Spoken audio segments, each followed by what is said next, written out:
We're going to bring in any sensitive photos. So there will be some of those today.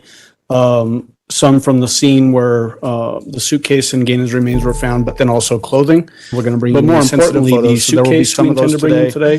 Since the time that from the scene where Florida, the suitcase and Gainon's remains were found, but then also clothing. So I intended to have that suitcase today. Since the time that from the scene where it'll be in a plastic case and Gainon's remains were found, but then also clothing. So I intended to have that in. What I would like to do is that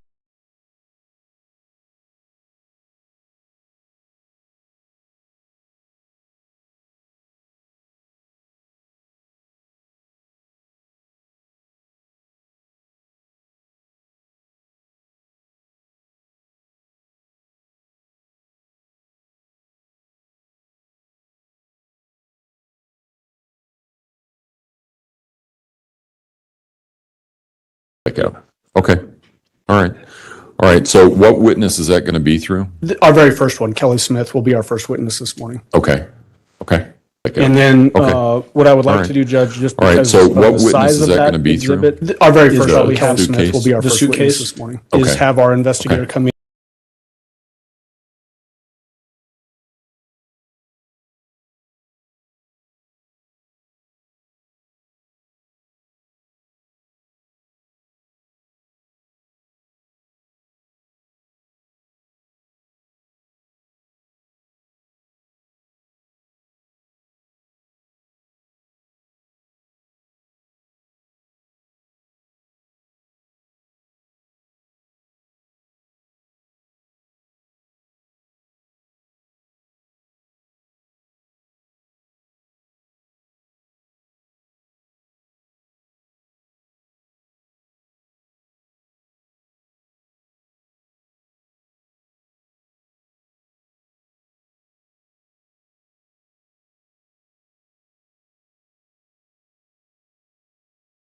Let's go ahead and bring him in. Sorry about that, guys. I couldn't figure out where the hell the double sound was coming from. But I figured it out. No, she's.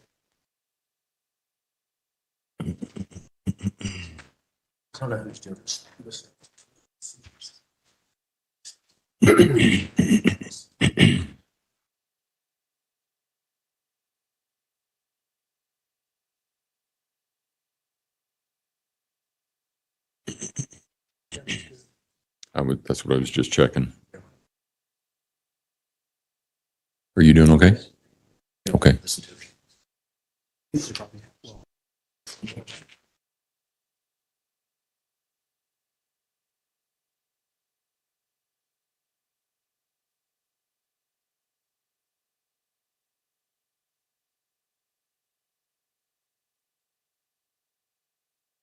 It was driving me nuts. I'm like, where the fuck is the second sound coming from?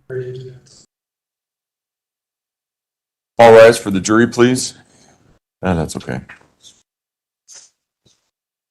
Yeah. Yeah.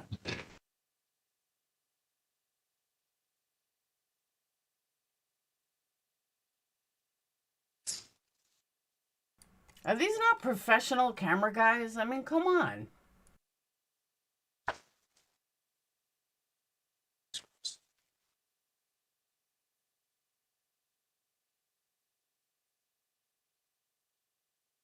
Thank you. You may all be seated. Court will recall 20 CR 1358, People versus Letecia Stauch. Record should reflect the jury has returned to the courtroom. Good morning, ladies and gentlemen. We're going to start our day the same way that we have every other day, and that is, has anything occurred since we were last together that causes any of you to believe you could not continue to serve as a fair and impartial juror? If so, please raise your hand. No response? All right. With that, prosecution, call next witness, please. Thank you, Your Honor. Good morning. We would call Kelly Smith. All right. Ms. Smith, if you would step forward and raise your right hand, please, ma'am.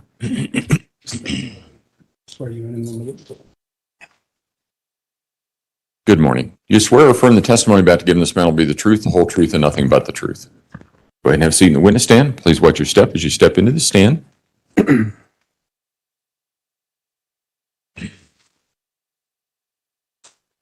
Good morning, ma'am. Will you please introduce yourself to our jury and spell your first and last name for the record? Morning, I'm Kelly Smith, Kelysmith. And there's a microphone there. Slide it closer to you and try to speak into it so that everybody can hear you. Okay, Ms. Smith, who are you employed by? Santa Rosa County Sheriff's Office. What do you do for the Santa Rosa County Sheriff's Office? I'm a crime scene technician, And just because we don't have a Santa Rosa County here in Colorado, where is that? Florida. All right. What's the biggest city in that county? Milton? Milton, okay. Is that very near to Pensacola? Yes, Okay. And Pensacola is in what county? Escambia County, All Florida. right. And I think you said that you're a crime scene technician, is that right? Yes, sir. What education do you have that allows you to do that job? I have several crime scene classes, water classes, suicidal classes that I've taken for the job, and then a 40-hour class that they gave me when I started. The 40-hour class, is that the basic crime scene investigation class? Yes, Was that in 2019? yes, sir. Did you also take a crime scene processing class in 2020? Yes, sir. You mentioned that you took a water class. Was that the aquatic abuse, death, and homicidal drowning investigations? Yes, Was that in 2021? yes, And then you said suicide investigations also? Is that right? yes, Okay. sir. Was that in 2022? I believe so. Let's see. What did you do before you became a crime scene technician for Santa Rosa County Sheriff? I was still employed at the sheriff's office as a 911 dispatcher, How long did you work as a dispatcher? 13 years. What are the duties associated with being a crime scene technician for Santa Rosa County? Documentation, photograph, collection of evidence, packaging of the evidence to turn it in. We do dusting of the fingerprints and take DNA samples. Is it common for you to actually go out to potential crime scenes? Yes, sir. Do you sometimes collect evidence from crime scenes? Yes, sir. Do you also occasionally attend autopsies? Yes, sir. Will you typically collect evidence from those autopsies Yes, sir, and photograph. and photographs? I want to direct your attention specifically to March 17th of 2020. Were you working as a crime scene technician back then? Yes, sir. Did you get a specific call to respond to the Escambia River Bridge on the report of a suitcase with a body inside of it? Yes, sir. What's that approximate location where you were called to? The county line between Santa Rosa and Escambia. And we had previous testimony from other people that had also gone to that bridge. It's sort of, if you look at a regular map with north being on the top, it looks like the bridge runs north to south, but it actually, I think, has a east-west lineage. Is that right? Yes, sir. And as far as where you responded to, was that on the west side of the bridge or the east side of the bridge? East side of the bridge. Is it typical for you when you go to a scene like that to get briefed by somebody that's familiar with the investigation up to that point? Yes, sir. Did you have that occur here? Yes, sir. Who briefed you? I don't remember. I don't recall on that one. Who the Okay. first person I spoke to. Was it by chance Detective Jason Yoder? Yes. What was the information that you received from Detective Yoder when you got that first briefing? That they had located a suitcase with a body in it under the bridge. Did you have a chance to make your own visual observations of that area? Yes, sir. Tell the jury just basically what you saw, and then at some point here in just a moment, we're going to get into some photographs. I noticed we had to park on the other bridge, so I was able to look underneath the east bridge, and I'd just seen what appeared to be a suitcase and a material beside it from a distance. It just looked like material. Did you have a chance also to view the scene from above, meaning on that bridge span looking down? Yes. Did it appear that the location where there was an indentation, that was where the suitcase was dropped from that bridge down to the ground below? Yes, sir. What color was that suitcase? Do you remember? The olive green color. Okay. Did you go up closer to the suitcase area? Yes, sir. You said that it looked like there was some fabric or something like that associated with the suitcase. When you got closer, could you tell what those things were? You could see that it was a blanket and a body.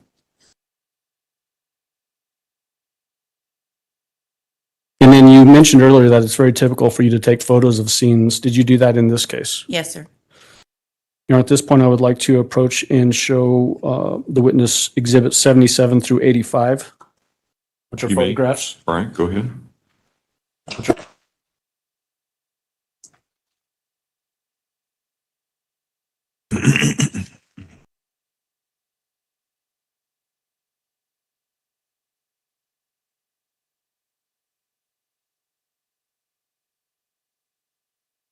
You could just look through people's exhibit 77 through 85 and then give me a heads up.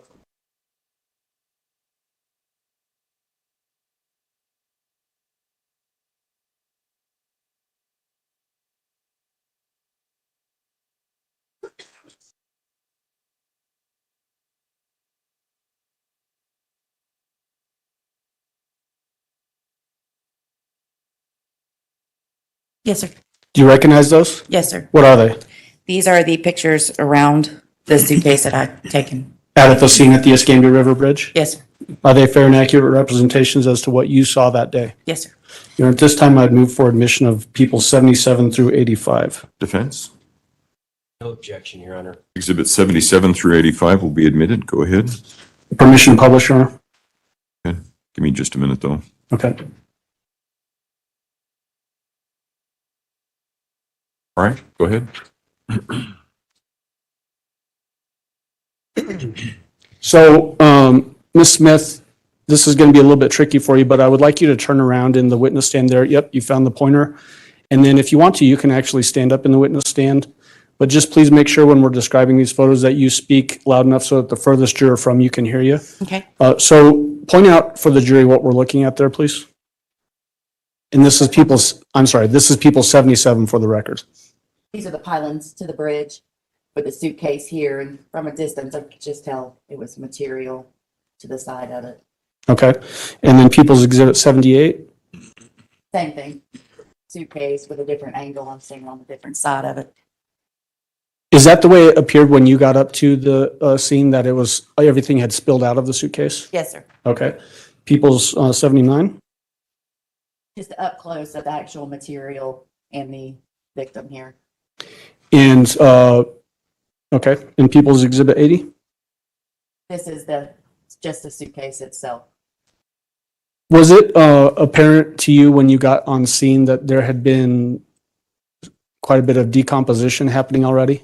Yes, sir, due to the coloring here and the bug activity that was there. What kind of bug activity are we talking about? Maggots.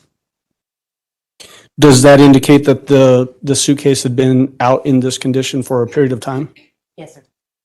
People's exhibit 81? What are we looking at there? This is what appeared to be a void spot. You were up on top of the bridge looking down. And then beside it, you could see everything's laid over and it's discolored, a little discolored from everything around it. So is that looking from the span of the bridge down towards where the suitcase likely had dropped? Yes. Okay. And that's what it looked like for you when you stood there as well? 82, I believe, is this 82 or 81? 81. 81. So please put up 82. And is that just a close-up of that last photograph? Yes, sir. Did that suitcase have one wheel on it? I don't recall. Okay. People's exhibit 83. Just a side view of the suitcase. And do you see a wheel on that bottom left of that photo? Yes, sir. So if we go back to 82, does it appear that that really deeper indention there would coincide with that wheel potentially? Yes, sir. Okay. And then people's 84. The inside of the suitcase. It's hard to tell in photographs, but was the inside of that suitcase wet? Very. Is that common to have, I guess, a wet area like that when a body's decomposing? Yes, sir. 85.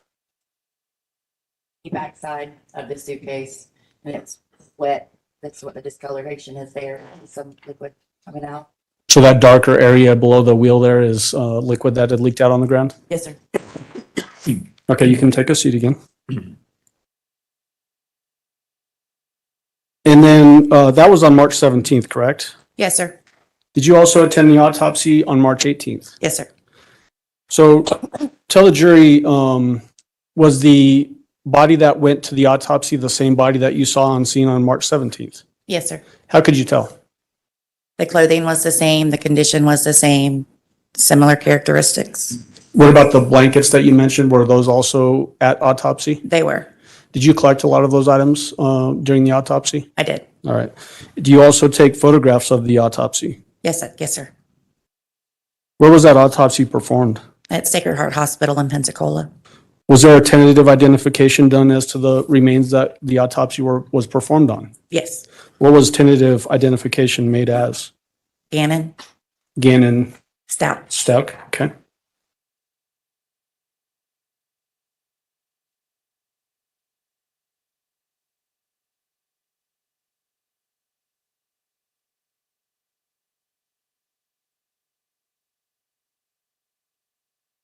Your Honor, may I approach with people's 87 through 102? Okay, go ahead.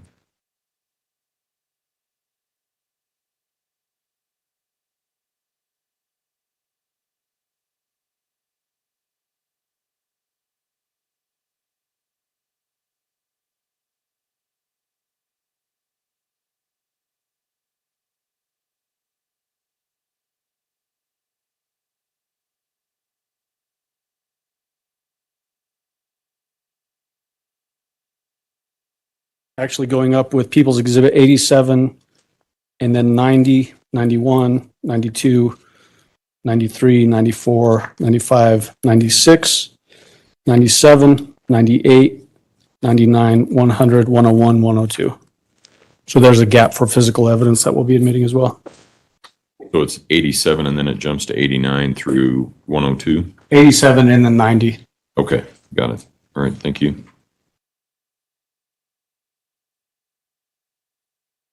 Same thing as before. If you could just take a look at those and then give me a heads up.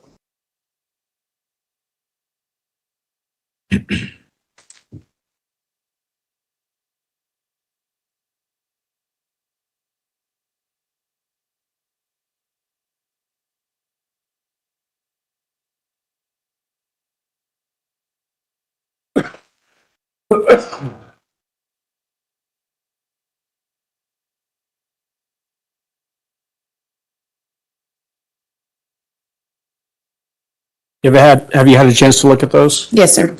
What are they, generally speaking? Pictures from the autopsy. Are they fair Evidence. of evidence?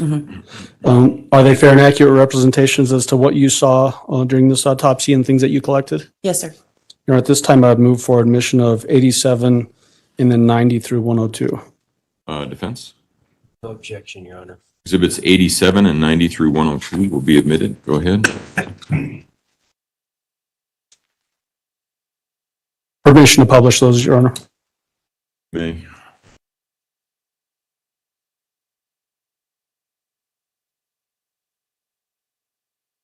So we've got 87 up on the board behind you, and same as before, Ms. Smith, if you could just stand up and then let the jury know what we're looking at there.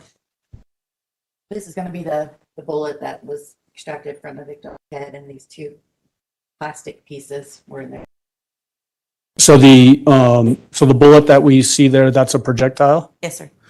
Is that typically expelled out of the end of a firearm? Yes, sir. I know it seems obvious, but we got to be technical, right?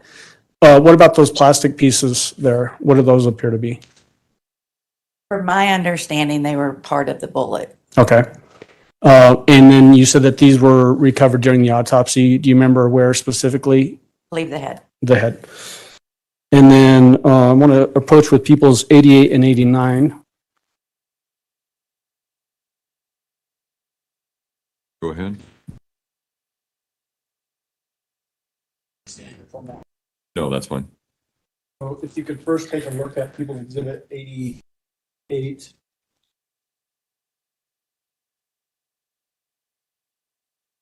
I will not. Do you recognize this item? Yes. Does it appear to be in the same or substantially same condition today as the day that you collected it? Yes, sir. And what does it appear to be? The projectile. Same one that's in people's exhibit 87? Yes, sir. Or at this time, I move for admission of people's 88. Mr. Cook? No objection, Judge. Exhibit 88 will be admitted. Go ahead. Go down a little bit. Yes. And then I've got People's Exhibit 89 here in front of you. Do you recognize this item? Yes, Does it appear to be in the same or substantially same condition today as the day that you recovered? yes, sir. What does it appear to be? The red plastic pieces. Same red plastic pieces that are in People's Exhibit 87? Yes, sir. At this time, I'd move for admission of People's Exhibit 89. Mr. Cook, No objection. Exhibit 89 will be admitted. If we can just have the witness display these to the jury by walking in front of the witness stand. Well, that's fine. Box. Starting with the 88, if you could just hold this up like this and then just walk slowly in front of the jury box.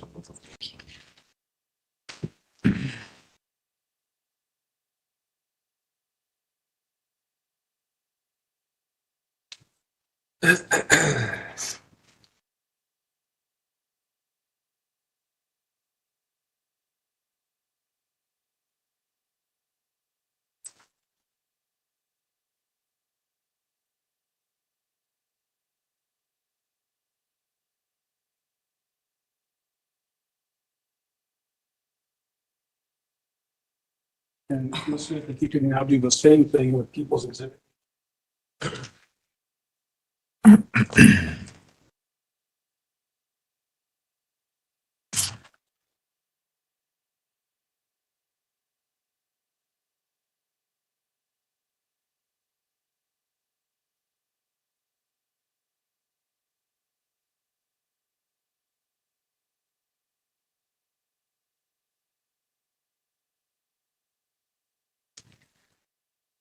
Just set it on the table.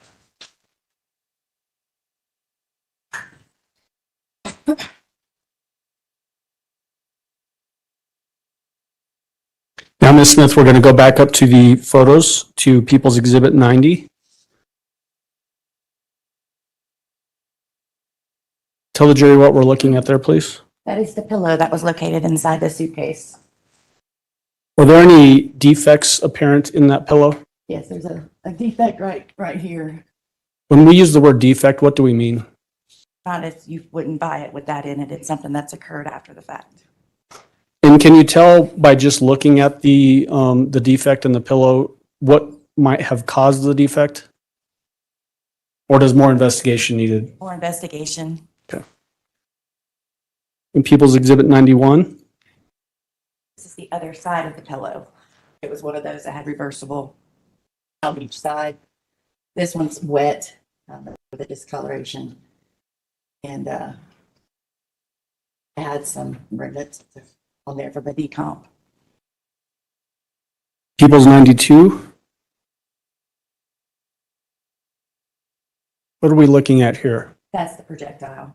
It was done on the x-ray machine So is this actually an x-ray of that pillow itself? of the pillow itself. Are there actually two projectiles visible in that x-ray?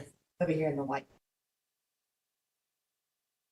When we, again, just so that we're being technical and not leaving anything unsaid, when we say projectiles, are we again talking about bullets Yes, that were inside of this pillow? correct.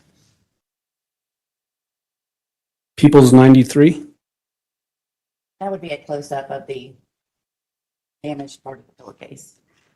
Would that coincide potentially with a bullet being fired into that pillow? Yes, People's 94?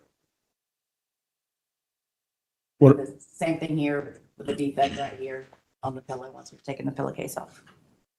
again, does that coincide with a bullet being fired into the pillow? Yes, sir. Obviously, we've seen the x-ray and the bullets were inside the pillow. Does that mean that there would not be any exit defects from the bullets? Correct. Okay.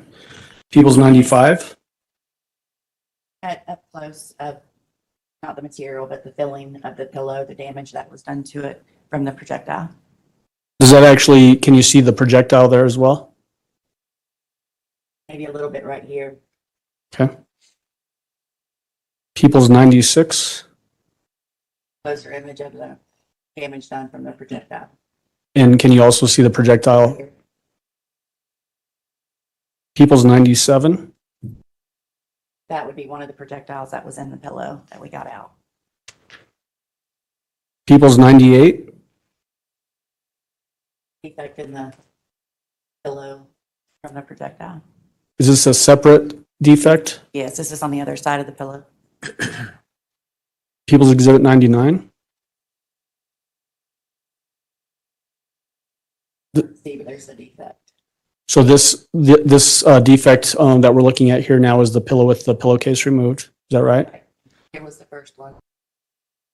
And then this defect coincides with that last defect in the pillowcase that we just looked at. Yes. People's 100. Closer shot. Pillowcase for the pillow. People's 101. Another shot with us cutting the material and getting to the filling of the pillow. And people's 102. That would be the projectile that we pulled out. So, correct to understand that you were able to pull out 2 projectiles from the pillow itself? Yes, sir. At this time, I'd like to approach the witness with People's Exhibit 103. You may, go ahead.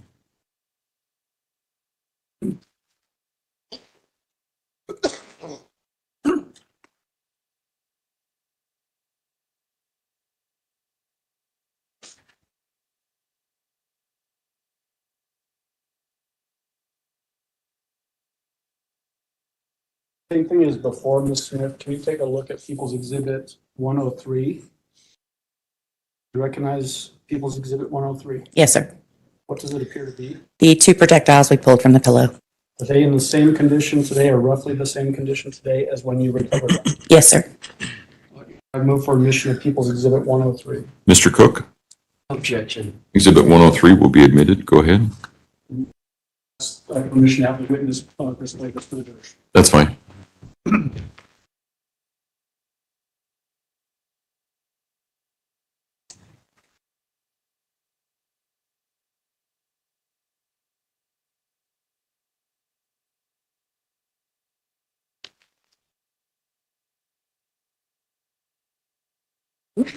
Step there.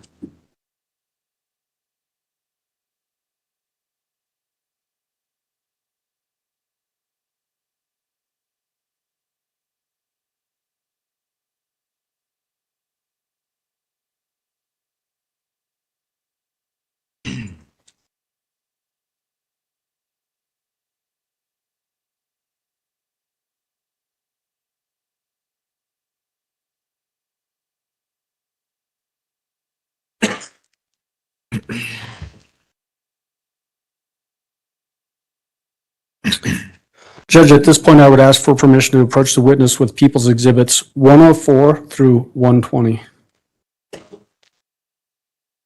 You may, go ahead.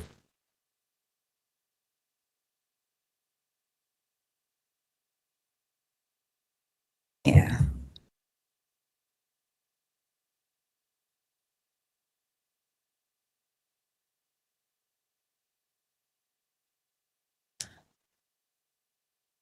Ms. Smith, same as before, if you could flip through those exhibits 104 through 120 and then give me a heads up when you're done looking at them.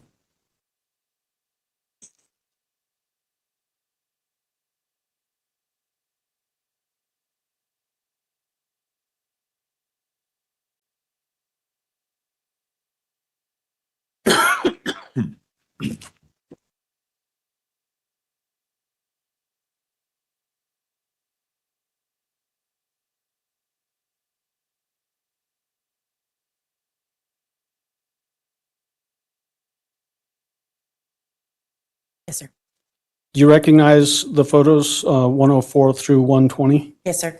Are those photographs that you took during the autopsy of Gannon Stauch on March 18th, 2020? Yes. Are they fair and accurate representations as to what you saw that day? Yes. You're going to move for admission and permission to publish 104 through 120. Mr. Cook? Sure.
That's not me, by the way. That's them being silent.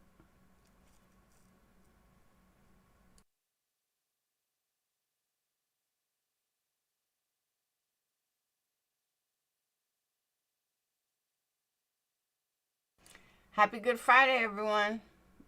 Doesn't Lent start today? I'm giving up fighting for Lent, even though I'm not Christian.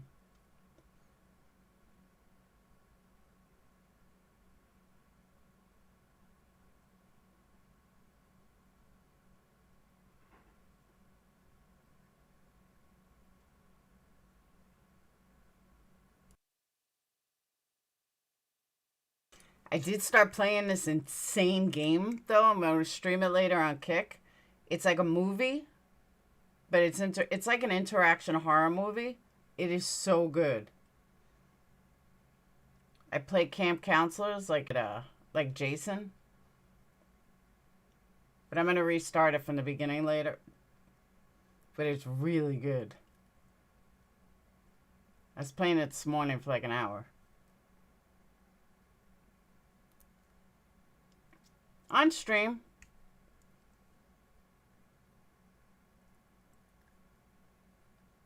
The graphics are incredible. The storyline is great.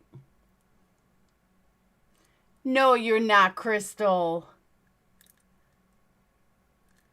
You can't give up Jason. But he loves you.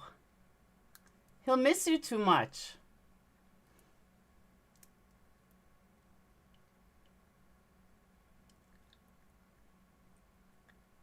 Just for Lent. How long is Lent? I don't even know how long Lent is. Will you still provide pictures, though?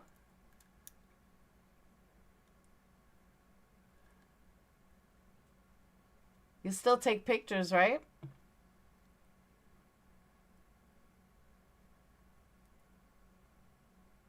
He needs you, though. Can you imagine? That's true, it does.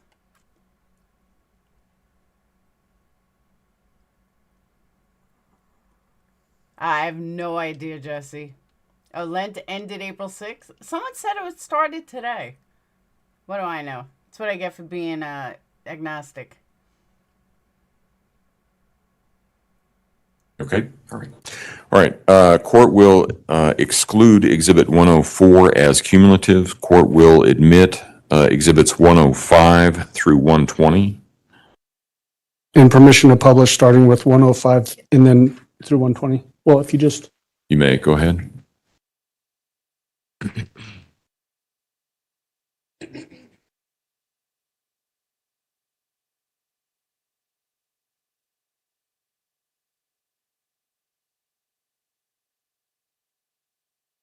okay, same as process as before, Ms. Smith, if you could just stand up and tell us what we're looking at here. First, in a general sense, what are we looking at? This is the T-shirt that the victim was wearing when we located him. Did this T-shirt have a number of defects in it that coincided with injuries that the victim had on his body? Yes, sir.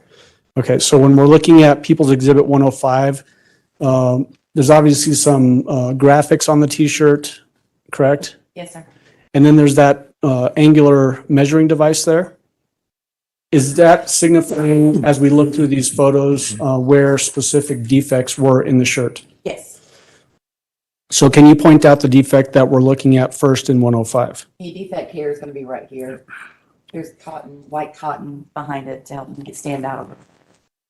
And then if we go to 106, is that a close-up of that same defect? That is a close-up of the same defect. 107,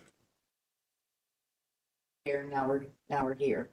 sort of where it says Minecraft over the R, it looks like. Yes. And then 108, Yeah, close to you. That defect. 109. Those first two, would that coincide roughly with the left chest area, lower left chest area? Yes. And now would that coincide with, I guess, left shoulder area, Yes. collarbone maybe? And then 110, Close-up of that same image 111, to the arm here. the sleeve of the arm, Yes, left arm. okay? And then 112, Close up of that same defect. 113, Up to here. so are we still looking at the left sleeve, just upper portion of that sleeve? Yes, 114, I think, up close of that one. 115, Turn the shirt over. And this would be the defect. that appears to be a larger defect than the others, is that correct? Yes. And then 116, Close version of 117, left arm again, back side. 118, Up close. 119. And that one just moved up to here. And then are we looking at the backside for both of those last couple of photos, the backside of the left sleeve? Yes. 120, Up close of that one. left sleeve again? Yes, sir. All right, if you could go ahead and sit down.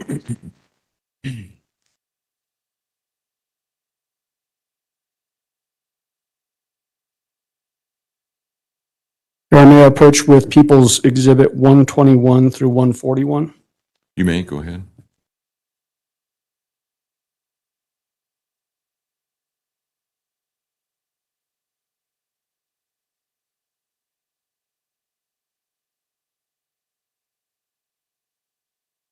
Right.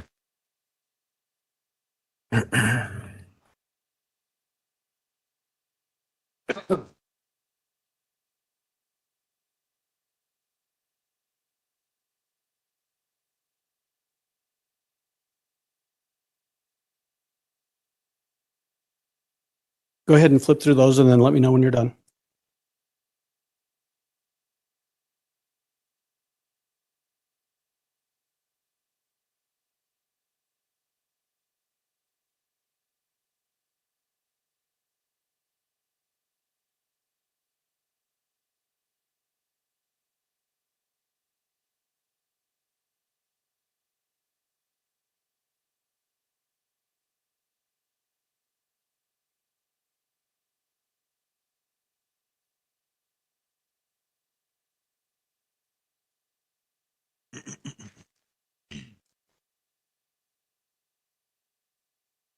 Okay. Do you recognize those photographs? Yes, sir. What are those photographs of? The jacket the victim was wearing when we located him. To sort of contrast what we just looked at, the t-shirt, was that a basic cotton t-shirt with the graphic writing on it? Yes. This jacket that we're going to look at next, is it more of a nylon type jacket? Yes. Is it the jacket that the victim was wearing that you recovered at autopsy? Yes. Are these fair and accurate representations as to what you saw of that jacket at the autopsy on March 18th, 2020? Yes. And at this time, I move for admission of 121 through 142 and permission to publish. Mr. Cook? It's done. We moved it to the bench. Okay. About these, Council approach, please.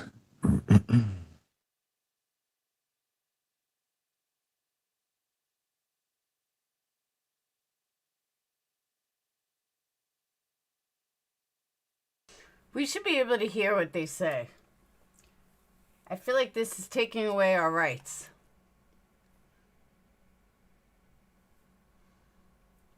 We should be able to hear everything the judge says.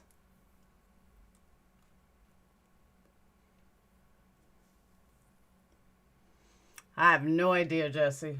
That's what I'm saying. I want to hear. Come on, Judge. It's not fair. Taking away our liberty and our rights to due process.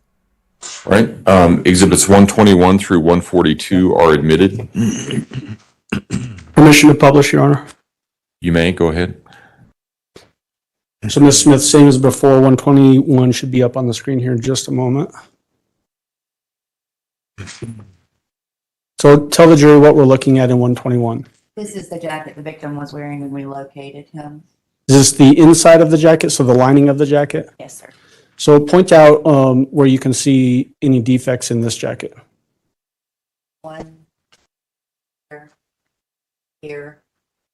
Here. This appears to be one here. Okay. And then moving on to 122. Up close to that first one that I pointed.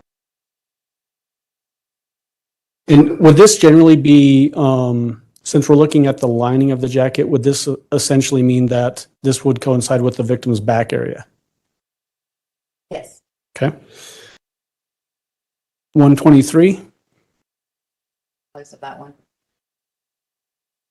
124, Showing the defects right there. again, is this still looking at the lining of the jacket, which would generally coincide with the back of the victim? Yes, sir. 125, Close of that one. 126, Over here, same back side of the victim. 127, Up close. 128. We're here, now we're over here. It's still the same on the back side, and it's just a lining. Sort of would this coincide roughly with the back shoulder? It looks like it's closer to the sleeve here. Yes. 129, Up close of that one. 130, Right. so is this getting closer to the top of the shoulder area of the jacket? Yes, sir. Still, are we looking at the lining of the jacket? Yes, sir. 131, Close of that one. 132, Gonna be the hood with some defects here. are we looking at the lining of the hood? Yes. Okay, 133, Like I pointed to. 134, Close of that one. 135, Second one that I pointed. 136. And those last couple, also the inside lining of the hood. Correct. Okay. 137, This will be the back of the jacket. is this just an, oh, I'm sorry. Here, one here. Essentially an overview of the back of the jacket. Yes. 138, First one that I, 139, second one that I pointed to. Still on the back of the jacket. 140, Here, now we're over here. 141,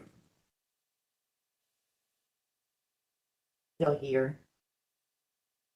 and then 142. Here's the defect. I was trying to see where at on the jacket. Does it appear that this is closer to the zipper? Yes. Can you see the zipper there at the top? Here's the zipper. Okay. Thank you. And Your Honor, now I would like to approach the witness with People's Exhibit 143. All right, you may, go ahead.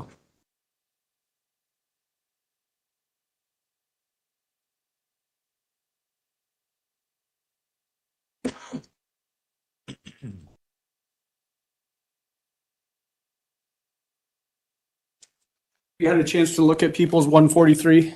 Yes, sir. Do you recognize it? Yes, sir. What does it appear to be? Pair of pants. Photo of the pair of pants? Correct. Are these the pants that the victim was wearing when you went to the scene on March 17th and then the autopsy on March 18th? Yes, sir. Did you also collect those items? I did. Is it a fair and accurate representation of the pants as you saw them on March 18th? Yes. And at this time, I would move for admission and permission to publish 143. Judge. Exhibit 143 will be admitted. Go ahead. Permission to publish, there we go. Just generally give us are these nylon sort of athletic pants? Yes. Does it appear that there's, it's hard to tell, right? There's a lot of staining on this from decomp, I would assume. Yes, sir. But does it also appear that there's white stripes running down the legs of these pants? Yes, two on each side. Can you point those out for the jury, please? There's one right here, and then the other one's right here. Okay. All of these items that we just looked at, so the pillow, the blankets, the t-shirt, the hoodie, and these pants,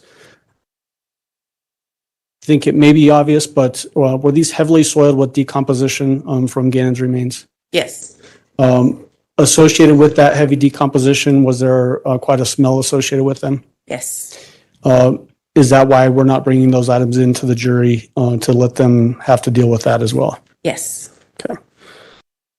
Finally, would like to have my investigator approach the witness with People's Exhibit number 86. All right, May, go ahead.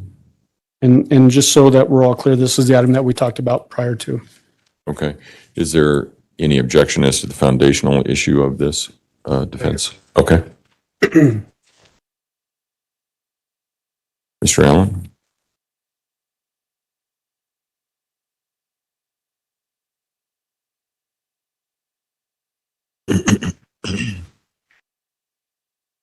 So, Ms. Smith, our investigator Cecil Weir is going to help with this item because of the size of it.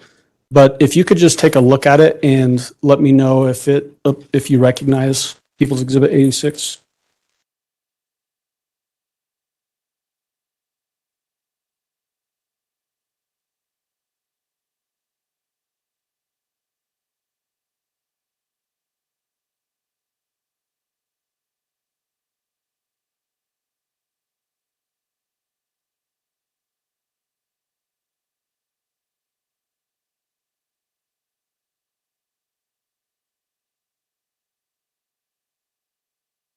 And I didn't hear your question over the paper. Yeah, that paper was a little loud. Do you recognize People's Exhibit 86? I do. What does it appear to be? The olive green suitcase that was at the scene Did you collect this scene at the River Bridge, or was it at autopsy? at the River Bridge. Okay. Does it appear to be in the same or substantially the same condition today as the day that you recovered it? Yes. At this time, I'd move for admission of People's Exhibit 86. Mr. Cook? Objection. Exhibit 86 will be admitted. Go ahead. Your Honor, because of the decomposition material on this item, we are asking for permission to not leave this here in the courtroom, but I would like to have permission for our investigator, Mr. Weir, to show this item to the jury by holding it up. It is a larger item. You may. Go ahead. Thank you. Yeah. I'll hold the black.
Thank you, ma'am. Does that suitcase have a broken handle on it as well? Yes, sir. If Mr. Weir holds that up, can you point that out to the jury? This handle right here. Not attached. And then, just so that we're all clear, although I think it's probably fairly obvious, but we need to build a record as well. All of the items that you saw out at the Escambia River Bridge, so the 2 blankets, the pillow, and Gannon's remains inside of this suitcase? Correct. And if I wasn't clear before, the clothing that I mentioned and that had heavy decomposition material on them, was that true also for the blankets and the pillow? Yes. Okay. Thank you. And so at this point, Judge, I would ask if we can just have our investigator take that item back out before it starts to. Is there an objection? No, Your Honor. All right, you may. Go ahead.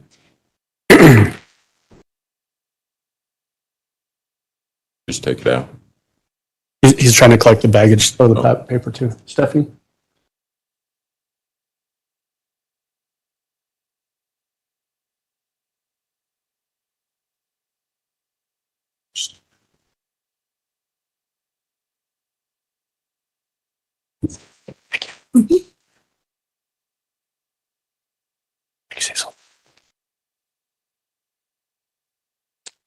All right, Ms. Smith, just a couple more questions for you.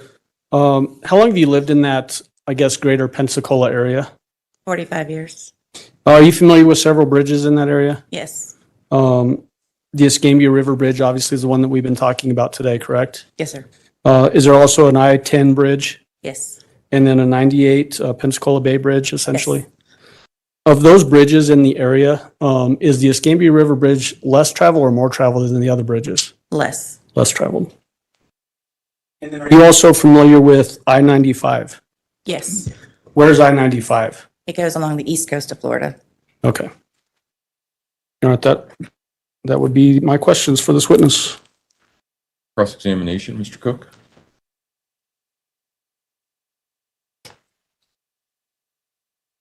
Your Honor, I don't have any questions for this witness. Thank you. All right. Do any of the jurors have any questions for Ms. Smith? Just write it down, pass it forward. Looks like we might have a couple, so just write them down, pass them forward, and I'll have somebody collect them.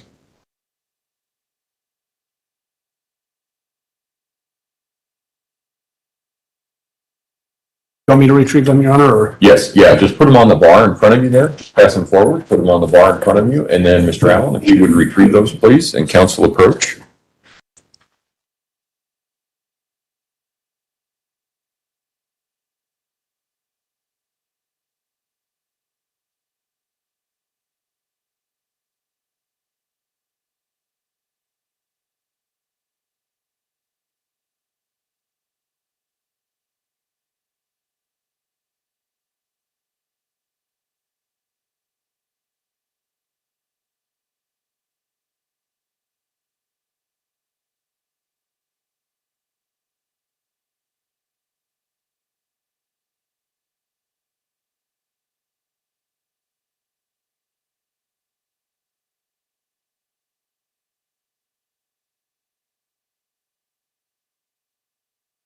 Sleep is for the weak. Only weak people need to sleep. Strong people can stay up. Now, as long as I get like a few hours, I'm fine. But if I get like no sleep, that I can't do anymore. But if I get like 4 hours, I'm good to go.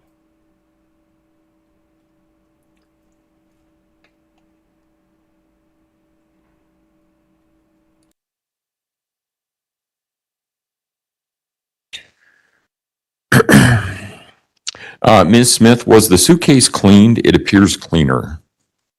No, it was not cleaned. It was kind of hard to see through the plastic. Right, and this is a timeline question. You visited the discovery site on March 17 of 2020, and the autopsy was on March 18 of 2020. Let's start there. Are those 2 dates accurate? Yes. And so you already knew on March 18 of 2020 that it was Gannon?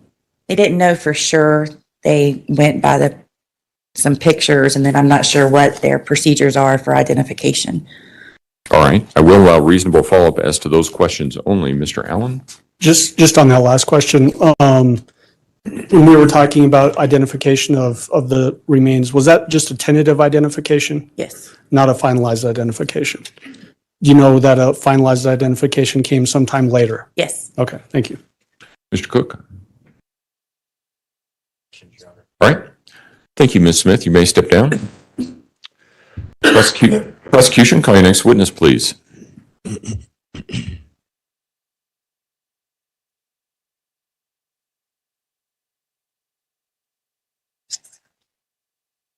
Morning, Your Honor. People call Trevor Seifert to the stand.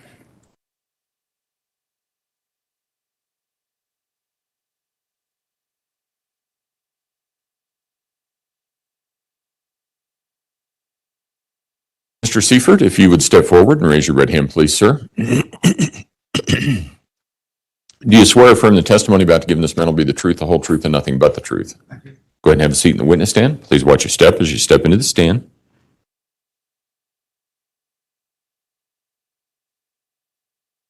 Morning. Good morning.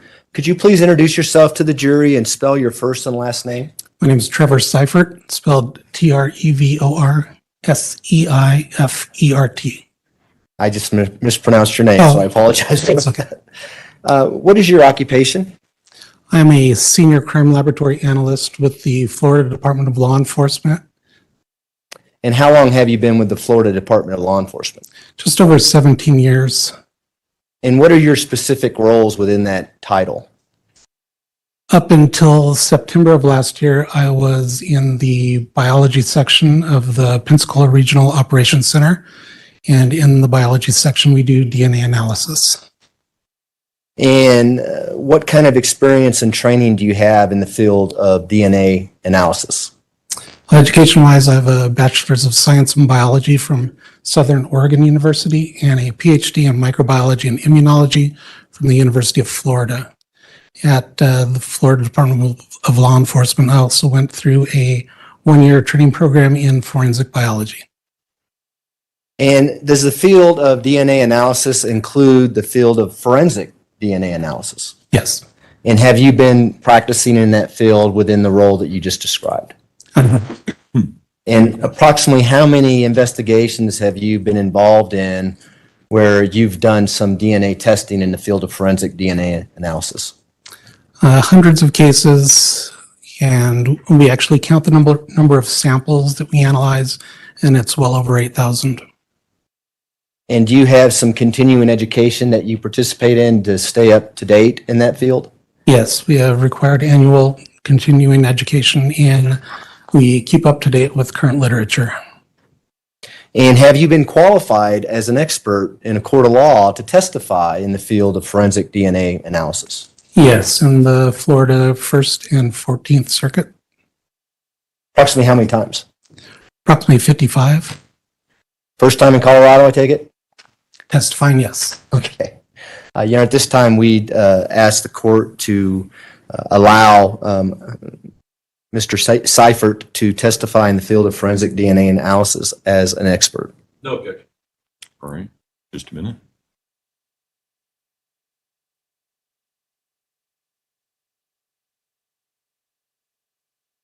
Ladies and gentlemen, a person may be qualified as an expert by education, experience, skill, or training. You are not bound by the testimony of a witness who has testified as an expert. The credibility of an expert's testimony is to be considered as that of any other witness. You may believe all of an expert witness's testimony, part of it, or none of it. The way you give the testimony is entirely your decision. Mr. Young? Thank you. Could you please educate us in the field of DNA? What is DNA? Where does it come from? That kind of thing. Sure. DNA stands for deoxyribonucleic acid. It is a molecule that is found in every cell of your body except for mature red blood cells. It carries the instructions for the development structure of all living organisms. At FDLE, Florida Department of Law Enforcement, we do what is called STR DNA analysis, and STR stands for short tandem repeats. Short tandem repeats vary between individuals, and the number of repeats at markers that we look at are what differ between individuals and create their unique profile. We look at 21 different areas in the DNA, which I'll call markers, and 3 gender markers that can tell us whether the DNA is consistent with a male or a female. In order to develop a DNA profile, I will take a sample from biological material and do chemical processes which will break open the cells, releasing the DNA into a solution. I then place this solution onto an instrument that quantifies the amount of DNA that I was able to obtain from the sample. And if I reach a high enough threshold, I can then use a process called polymerase chain reaction, which amplifies each of the 21 markers that I'm looking at millions of times with a fluorescent tag that enables another instrument, a genetic analyzer, to measure the length of each of these fragments, which determines the number of markers, the number of short tandem repeats, and gives us a profile for the individual or the sample. Can you talk to the jury about the uniqueness of these profiles that you've been talking about? Yes, depending on the number of markers that I'm able to generate a profile from, statistics differ with how unique it will be. But overall, a DNA profile of an individual is unique to that individual, and only a identical sibling will have the same DNA profile. And where do we get this uniqueness from? Where does our DNA come from? Half of your DNA comes from your mother, half of your DNA comes from your father. And so the combination of the DNA from both, so you have 2 copies of DNA, 2 copies of these markers. And so at each of these markers, I will get a number of repeats. So one marker may have 5, let's say 5 of these short tandem repeats from your mother and 10 from your father. So at that marker, you would be considered a 5-10. And what we're looking at when we're comparing profiles from a questioned sample to a known individual, we're looking at those numbers and matching those numbers.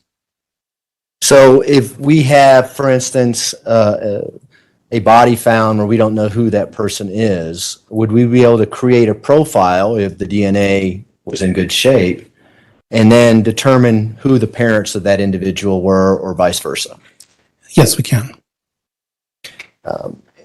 When we talk about the field of forensic DNA analysis, I think you just alluded to it a little bit in your previous answer.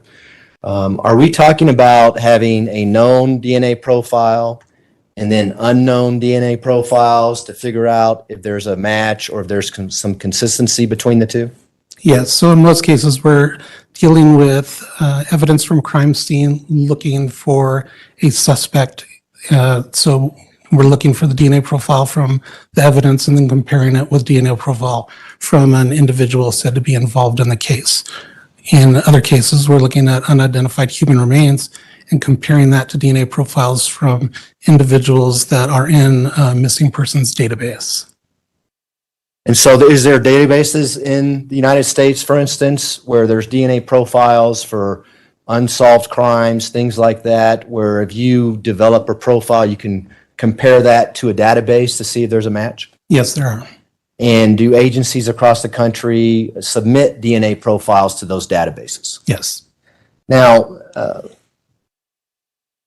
where does this DNA come from? What do people leave behind where you might be able to obtain DNA profiles from?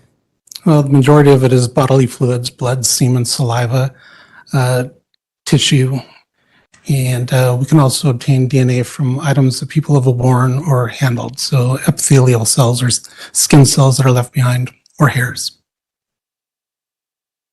You alluded to earlier about crime scenes. Are there particular crime scenes that might deteriorate DNA? Yes, DNA is stable in dry and cold environments. When it's out in the natural environment, DNA is degraded by the human body. Once a cell dies, it releases enzymes that breaks up the DNA. Microorganisms also break up DNA. So in hot, humid, wet, or damp environments, the DNA is degrading rapidly. I'm going to take you back to 2020, in particularly March 17th of 2020. Were you familiar with a body that was discovered underneath the Escambia Bridge there by Pensacola, Florida, around that time frame? Yes, I was. And after autopsy and into the investigation, were you asked to conduct some DNA analysis to confirm the identity of this individual who was found deceased under the bridge? Yes. Tell the jury about that. What did you do? And we'll get into your results in a second. In the first submission of evidence that I received from our medical examiner, I received buccal swabs, which are swabbings from the inside of the cheek of an individual, and a card with a couple drops of blood. I then performed the analysis that I already explained, where I took samples from each, broke up in the cells in solution, and attempted to obtain DNA profiles. The blood sample did not give me enough DNA to amplify and get a profile. and the buccal swab gave me enough DNA to attempt to develop a profile. However, the results were so low that I could not interpret the results. And what was your understanding of the condition? Did you later determine that this was Gannon-Stauch? Yes. I'm just going to use Gannon-Stauch as who we're talking about here. Did you learn about the condition of Gannon-Stauch's body as it laid underneath that bridge February to March of 2020? Yes, I heard that it was a body in a suitcase, and based upon the condition of the initial evidence that I received, the buccal swab and blood stain, I could tell that it was a decomposing body. And was it surprising to you that you were not able to get enough DNA from the buccal swabs and the blood card from autopsy to develop a profile? No, not at all. Why is that? During decomposition, the DNA breaks down, and usually we have to go to a harder tissue such as a bone or teeth. And is it because of the deterioration that you alluded to earlier, Gannon's body being under the bridge by water in the humidity and heat of Florida? Yes, and the amount of time.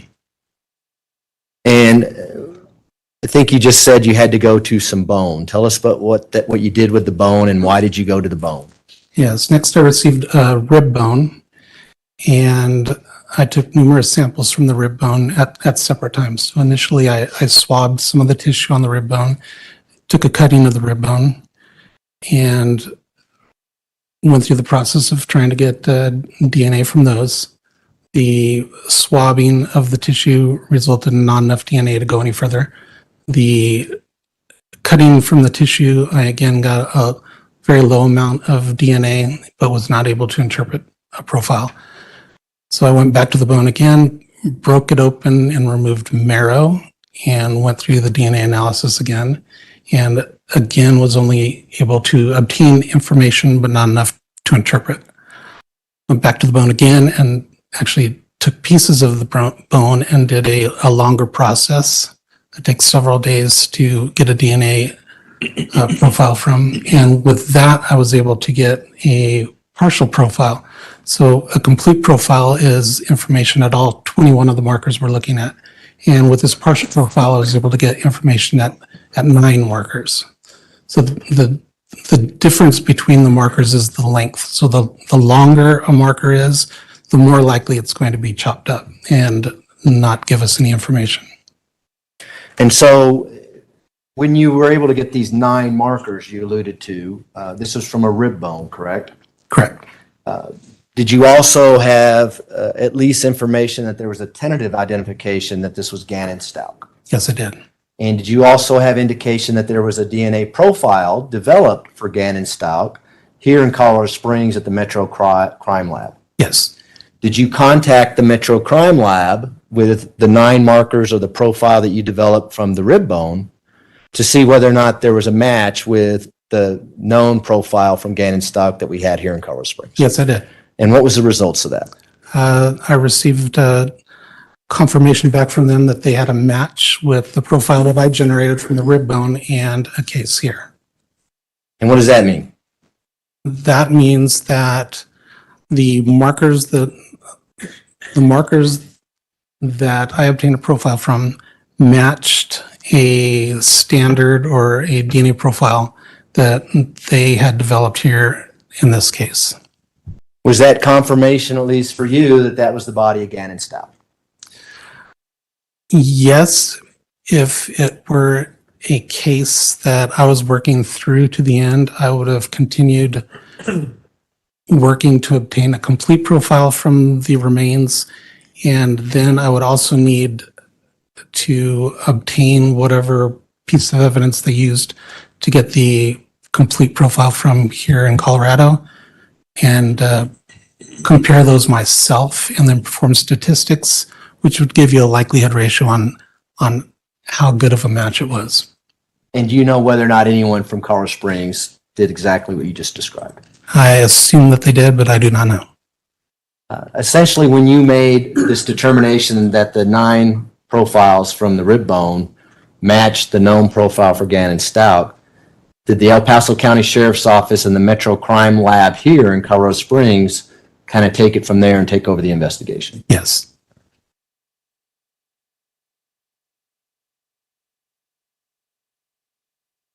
Those are my questions, Your Honor. Thank you. Cross-examination, Mr. Tellini? No questions.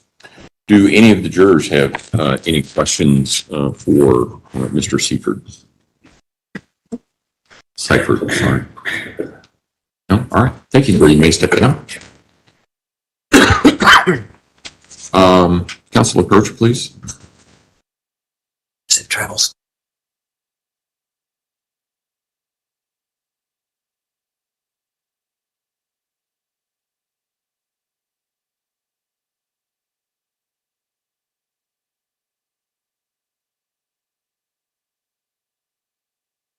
All right. Prosecution, call your next witness, please. You can call Alexis Peck to stand here. Last name again? Peck? Heck. Thank you. Hack. Hack, I'm sorry, P-A-C-K.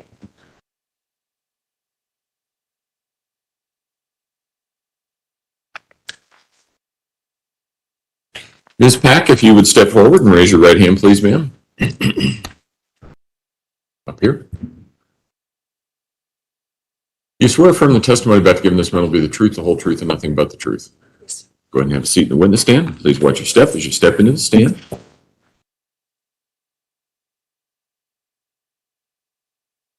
Morning. Good morning. How you doing? Good. How are you? Good. Could you introduce yourself to the jury and spell your last name for the record? Alexis Pack, P-A-C-K. And where do you live, Miss Pack? Pensacola, Florida. First time in a courtroom? Yes. Everyone's really nice in here, I promise, okay? Okay. Miss Pack, what do you do for a living? I just stay at home now. I did work at the hotel as a front desk agent. Okay. And when you say the hotel, are you talking about the Candlewood Suites? Yes, sir. And which Candlewood Suites did you work at? The one in Pensacola on Davis Highway. And how long were you working there? I worked there for 3 years. Were you working there back on February 4th of 2020? Yes, sir. And as part of that job at the front desk, would you routinely check people in, check people out, that kind of thing? Yes, sir. And would you fill out paperwork as you did that? Yes. May I approach the witness, Your Honor? Me? Hand you what's been marked as People's Exhibit 181. And it's in a plastic folder. You can pull out that document if you like. I believe it's a 3-page document.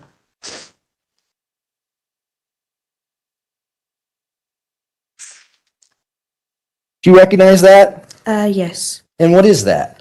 It's the form that they fill out whenever they check in. And did you fill that form out? I did not. Okay, who filled that form out? Do you know? It's the person who checks in. They fill it out. Let me have you turn to page 3 of that document. You see that computer printout? Yes. Do you see your name on that computer printout? Yes. Do you see the name of the person who checks someone in on that computer printout? I do. Okay. So tell us about that. Who checked this person in that's related to this document, and then who checked them out? So there was a lady named Sharon who worked there who checked her in, and I checked her out. Okay. And are these documents that you use with anytime someone checks in or checks out of the hotel? Yes. And are these routinely used in the course of business at the Candlewood Suites? Yes. And does this accurately depict the check-in and check-out for the person named in this document back on February 4th, 2020? Yes. We would move to admit People's Exhibit 181. Defense? No objection. Exhibit 181 will be admitted. Go ahead. And before we publish that, I'd like to show you another exhibit, if I may approach, Your Honor. You may. Show you People's Exhibit 221. It's already been admitted into evidence. You recognize this overhead photo here? Yes.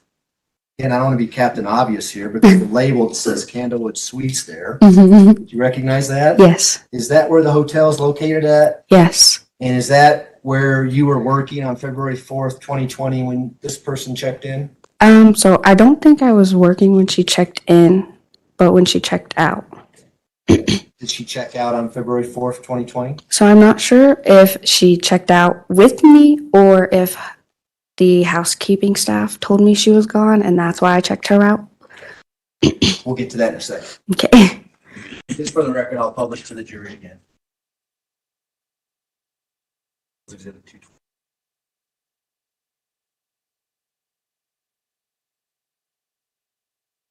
Okay, we can publish People's Exhibit 181 now.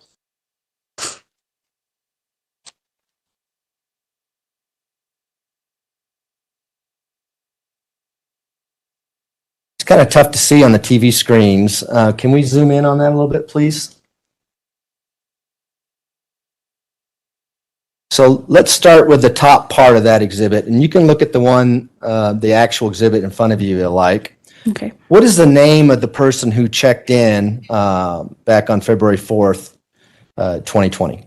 I don't know how to say the last name, Okay. but it's Letecia Stauch. Okay, you did a pretty good job with the last name. And again, I know it says there, but where is this person from, at least what they're saying when they check in? South Carolina.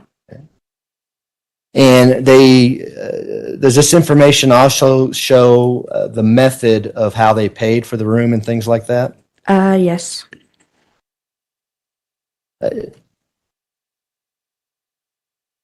Down below it says, where it says reservation information, Mm-hmm. it says company, and it says Ford Motor Company. Where did that come from? Do you know? So that's a fixed rate we would have had in the system for that company. And so whoever is getting the reservation, would they have to tell whoever's working the front desk that I'm with the Ford Motor Company to check in? So yes, or if they make it online, they can put that in themselves if they have the rate code. But you get that from the person, whoever's making the reservation. That's not something you just put in there. No. If we go down a little bit, can we just scan down that first page? Right there's good, thanks. Is there information when they check in to describe what vehicle they're driving? Yes. And what kind of vehicle did the person say they were driving, or this Letecia Stauch say they were driving? A Nissan Altima. And does anybody check to see if that's accurate? No, sir. If we can now go to page 2 of that document.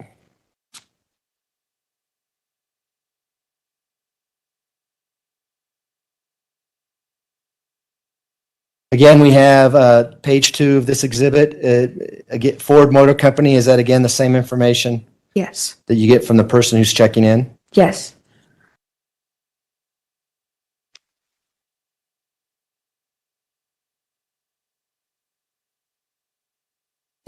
Can we go back to the first page? I forgot to mention something on that. Thanks. Or just the top part. Appreciate it. You're familiar with the rooms there at the hotel? Yes. What is a standard suite 1 queen non-smoking mean? It's just one queen bed. Standard room, I take Yeah. it? Okay. I went to law school, so that's how I come up with these great questions. Can we go to page 3 of that document now? We rotate that so we can, I'm asking you to do a lot. I appreciate that, Ms. Grantiano. It won't rotate, huh? All right. Well, let's look at this page here. Does it have the times that the person actually checked in and the times they checked out? Yes, sir. Could you please tell the jury the time that Ms. Stauch checked in to the hotel? It looks like it was 12:23, I think. Okay. And you base that on the 0023 that we see on the document? Yes, sir. And that would have been on what date? February 4th, 2020. And then Your name is associated with the checkout. What time did this individual check out? 11:11. And that top line, I know we can't see it because it's documented. Could you read what the description says?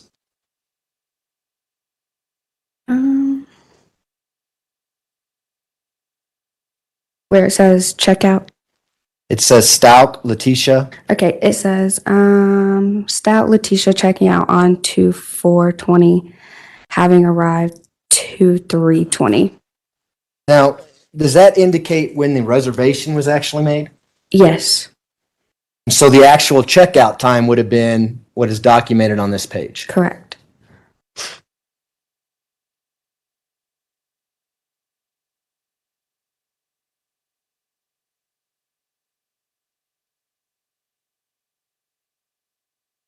Can you tell by looking at this page what time the reservation was actually made?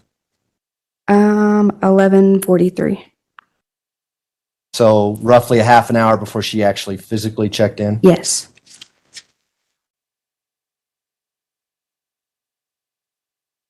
Does this document indicate to you how many guests would have been checked in on that date? No. If you go down to that back to the first page, kind of the second area on that first page, we can zoom in on that, please. Thanks. Scroll up a little, please. And keep going. Yep, there we go, right there. Do you see where it says number of guests? Yes. What does it say there? 1. And do you know when this document was signed? Was it when they check in or when they check out? When they check in. Those are my questions, John. Thanks. Vince, cross-examination. Thank you. Good morning, ma'am. Good morning. My name is Will Cook. I'm an attorney for the defense. I'm going to ask you a few questions, okay? Okay. So you had nothing to do with the check-in in this case, No, sir. okay? And you can't remember if you actually checked out on February 4th No, or the 5th, this Letecia Stauch? no, sir. Would you be able to recognize the person that checked out or you checked out on that date? No, sir. Okay. In fact, you may not have ever even seen this person. Correct. Okay. Thank you. Redirect. No, thanks, John. Do any of the jurors have any questions for Ms. Pack? No? All right. Thank you, ma'am. You may step down. Watch your step as you step down.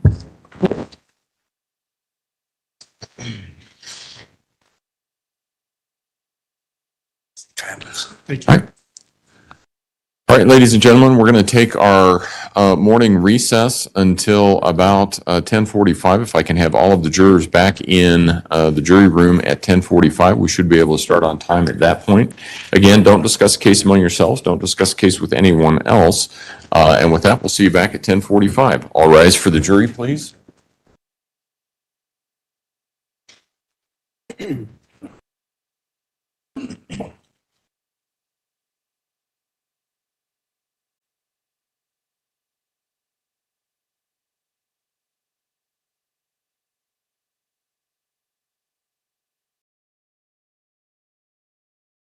All right, let me tell you guys, before I forget, that woman right there is the reason that 5,000 innocent people are sitting behind bars. If you use the Reed technique on someone like her, this woman would have confessed to killing Gannon and putting him into a suitcase. Oh, wait, they're speaking. Pile of photos. Yes, please. Yep, so we'll do that over the break. Okay, all right. Defense. Nothing at this. Okay, all right. Court will be in recess. Thank you.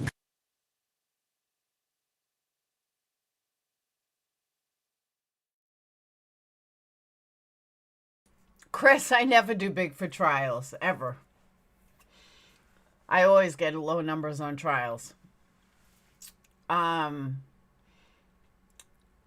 so? Because she's very vulnerable. She's very easy to coerce.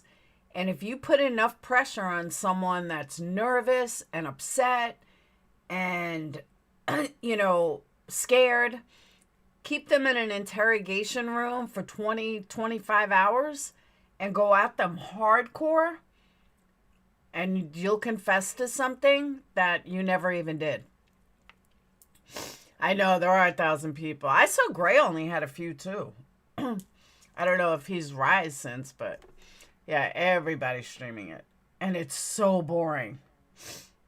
But seriously, like, they are... I'm also dual streaming on Kick.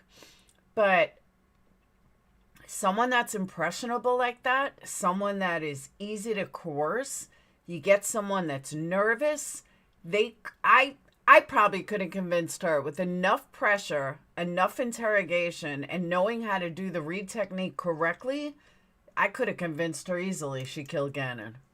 It's crazy. Absolutely, Jesse.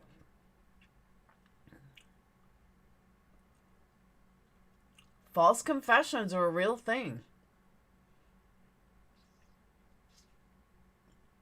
And you put someone away long enough and push and push and push and push and push, you're bound to get a confession after a while. They just want to go home. Or they think they're going to go home.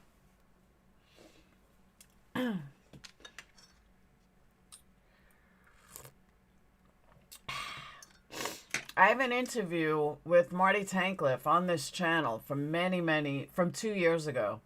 But he was falsely convicted for 17 years he did. Do I think Letecia killed him? Oh, absolutely. I don't even think that's in question. I think that it's not even a problem that she did it. It's just a matter, was she technically insane when she did it? They're not really arguing if she was innocent or guilty. She's already confessed. Like, everyone knows she's guilty. Just like Brian Kohlberg is guilty. And let me tell you, though, if you guys didn't watch my video last night, you might want to watch it. I never, and I mean never, say someone's guilty prior to a trial, because I just don't believe in it. Like, everybody's got a right to a fair trial. But not Brian Kohlberger. Unless someone can give me a reason why one of the victim's IDs was in a glove in his parents' house, yeah, you can't justify that. That's guilt. This mofo is going down. I almost wish I didn't know. Yeah, she admitted to it, but is claiming insane. Oh yeah, Brian Kohlberger, they found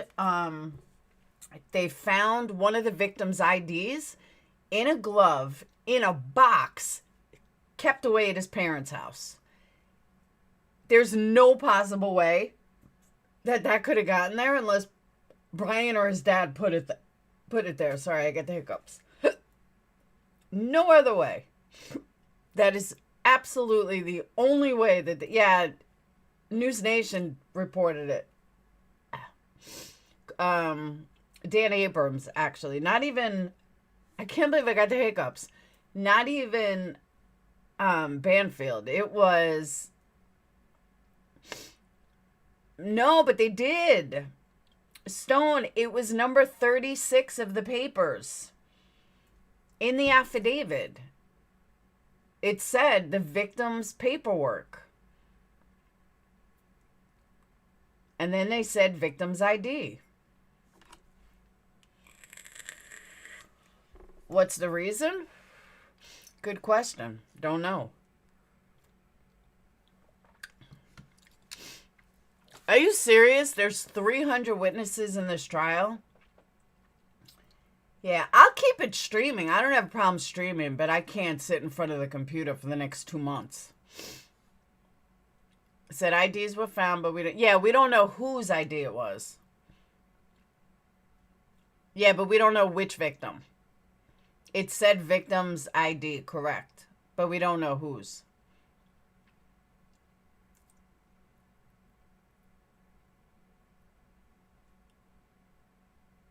We didn't have access to it, Stoned. We just got access to it. Me too, Jesse. That's what I'm saying. I'll keep this running, but I can't just sit here and do nothing for 2 months. That's just not going to happen. Like in a few minutes, once trial starts again, I got to start printing labels.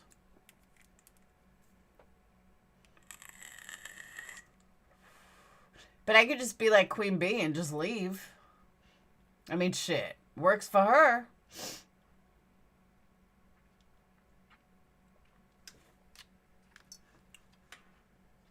Just says IDs found. I'm going to play it, Angela.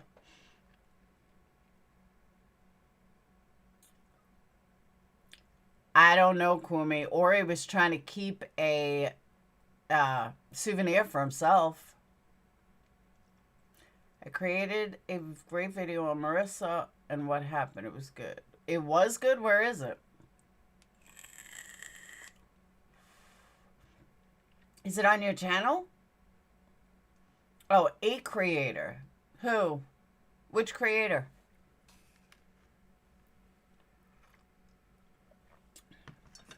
Who's Nina? Is it more than 12 minutes? No, I have to bring him to UPS, stoned.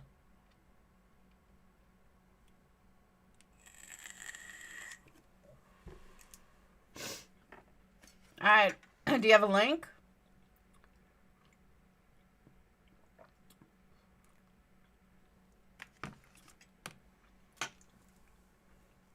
What's the channel name?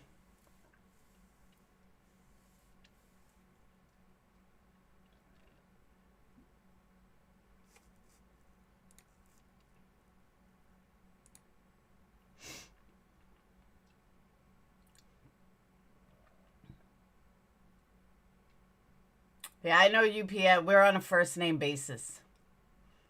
UPS, I walk in, they're like, hey, Laura. I'm like, hey, guys. I'm there literally every day. Nina the Advocate. All right, let me check it out.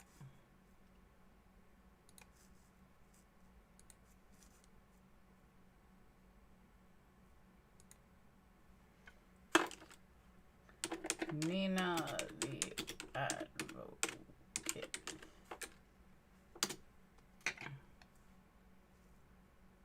The public stoning? All right. We got exactly 10 minutes for a 10-minute video. The YouTube streets has been pretty close to driving through a field of landmines or dodging overhead missiles lately. Lines have been drawn every which way but straight. There are theories, half-truths, and outright lies popping up on clip, drama, and hate channels. And they all seem to have a common denominator. Molly Golightly, or, as she's known legally, Marissa Zadinsky. And they also have, or had, a common goal. Get Marissa banned, barred, and excommunicated from YouTube at any cost. So, you band together and openly worked to mean girl her right off the platform through mass striking, constant nitpicking, and over-analysis of every dadgum word she said. What's even more mind-blowing is that you all doubled down when she was navigating the pain of watching her mother battle cancer and then losing her. Yeah, I get it. You don't agree with or like the way she handled it. You despise and scoff at the way she is grieving. But it's not your story. It's not your grief. It's not your pain. It's not your mother. Yet you couldn't help yourself. There you all were, day after day, live after live, night after night, poking and prodding. Others who have chosen to grieve publicly in ways you may not agree with, ways that you chastise Molly about, Well, many of you have encouraged that. You've encouraged them to grieve publicly and talk about their feelings and all the things that go with that. And you know what? You've often also exploited them on your own channels. Your actions and words disgust me and every decent, humane person on the planet. Do I agree with or like everything Marissa has said? Of course not. Of course not. But I will never kick someone when they are down, nor will I judge the way they grieve. Grief is such a horrible thing to have to go through. And to have somebody pulling apart the way that you grieve is even worse. Yet you all, it's like an addiction with you. You can't help it. And now your supply is drying up. Your money tunnel is being closed off. And you can say that you don't care, it's all for the greater good, but you're going to care soon enough. When everyone is tired of you yapping about someone who no longer feeds you your content. Some of you will experience worse withdrawals than others. Mallory will definitely be one of those. It was okay for her to pile on, poke at, bully, and harass Marissa. Yet when Marissa pushed back, which you all absolutely knew she would do, it became a public stoning. The hypocrisy, bullying, and opportunistic behavior Mallory has had on full display is nasty and disgusting. She backed Marissa into a corner and acted shocked when her claws came out. And Mallory, she loved every second of it. Because I believe Mallory calculated every moment. It's sad, Mallory, that you could flip on a friend so quickly. And Marissa, yeah, she was hurt and lashed out. And that doesn't excuse some of the things that she said in retaliation, but Mallory and other haters spouted many hateful, bullying statements as well. The real truth is that Mallory's affiliation with Molly Golightly brought her more views and engagement than anything else she did. It still does. And when she figured out what a good old-fashioned, hair-pulling, fingernail-scratching, weave-snatching, hand-slapping girl fight with the one person who inflated her views, subs, and engagement would do, old Mal, she was all in. Furthermore, she knew it would also drum up support from those who, prior to her plan, she called roaches, because they hated both Marissa and Mallory. But you know the old saying, the enemy of my enemy is my friend. So you can take that for what it's worth, although there's little equity there. Nonsense. Yeah, she's another one.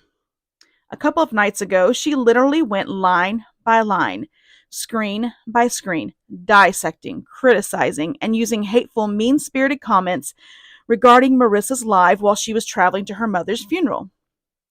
Why? What did this accomplish? All it did was make Nonsense look and act like a bully. It was straight up bullying. It never ceases to amaze me how everyone else can, pretty much pull apart, not just Marissa, but others that they don't like. They'll just rip them apart. But then whenever they lash back out, everyone is in shock. Oh, how could they do that? And that's exactly what's going on with Nonsense, because this has been a tit for tat thing going on for a while. But still, the hypocrisy is so real in this stuff. It reeks, y'all. And there are so many others that I don't even want to credit. They know who they are.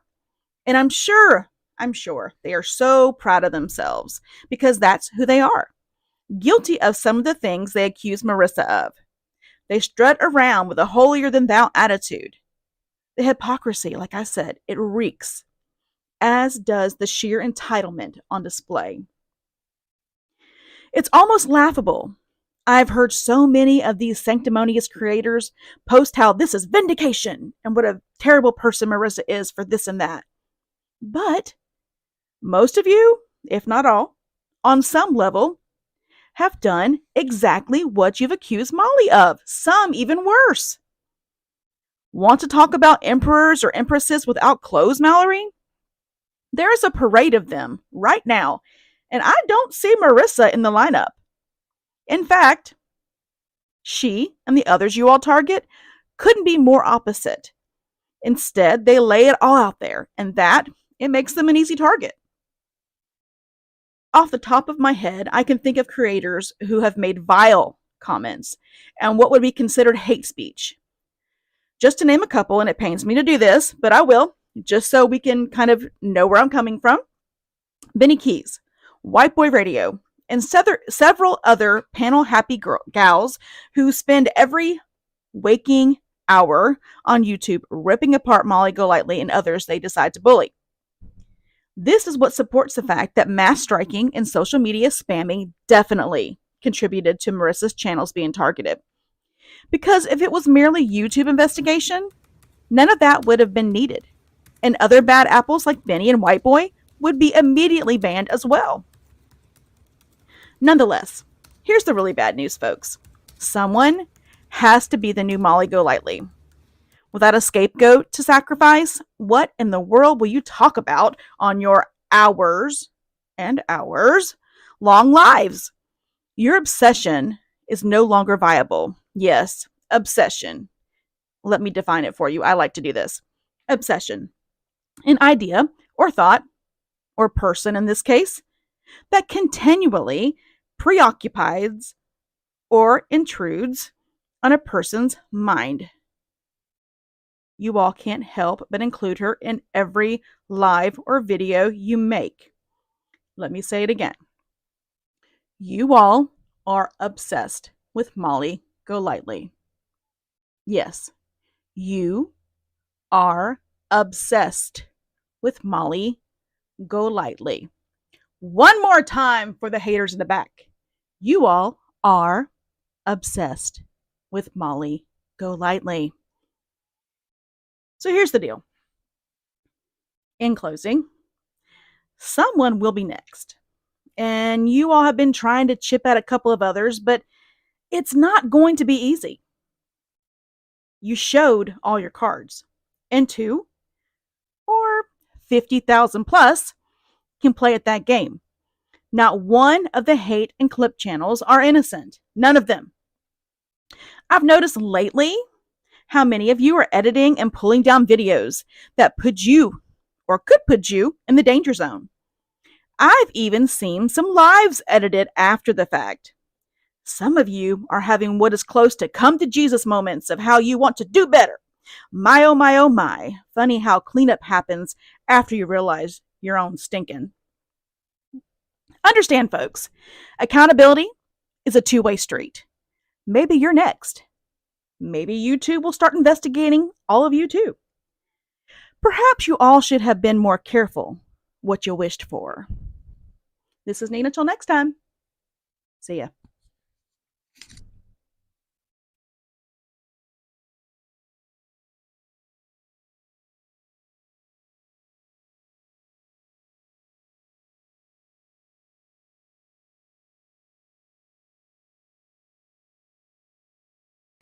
Great video.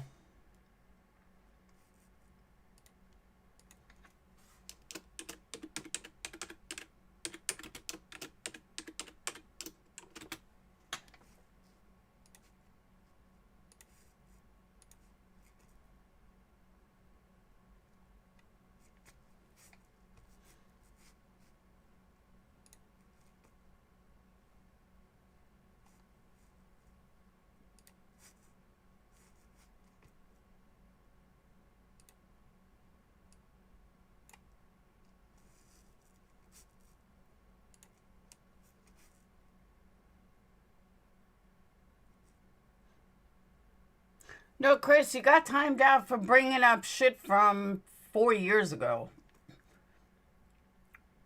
You can forgive another YouTuber from 4 years ago. Come on now. I know, right, Kumi? I'm so worried. And Cinnamon, the difference between me and And J is for Justice. I'm not making thousands of dollars not sitting in front of my computer. Long Crime don't care about me. I'm a tiny little channel. I'm not making tons of money on their name, trying to, pretend something. Totally different. Oh, shit, I'm not playing it.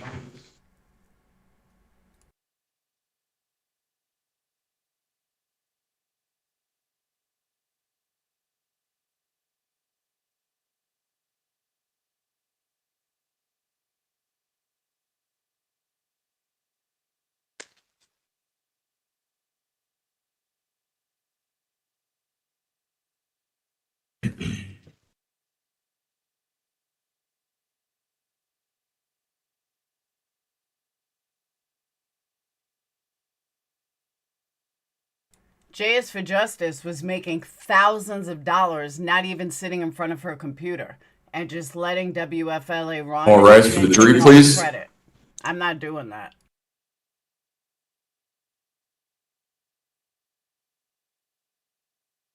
And honestly, Long Crime would laugh at my, numbers.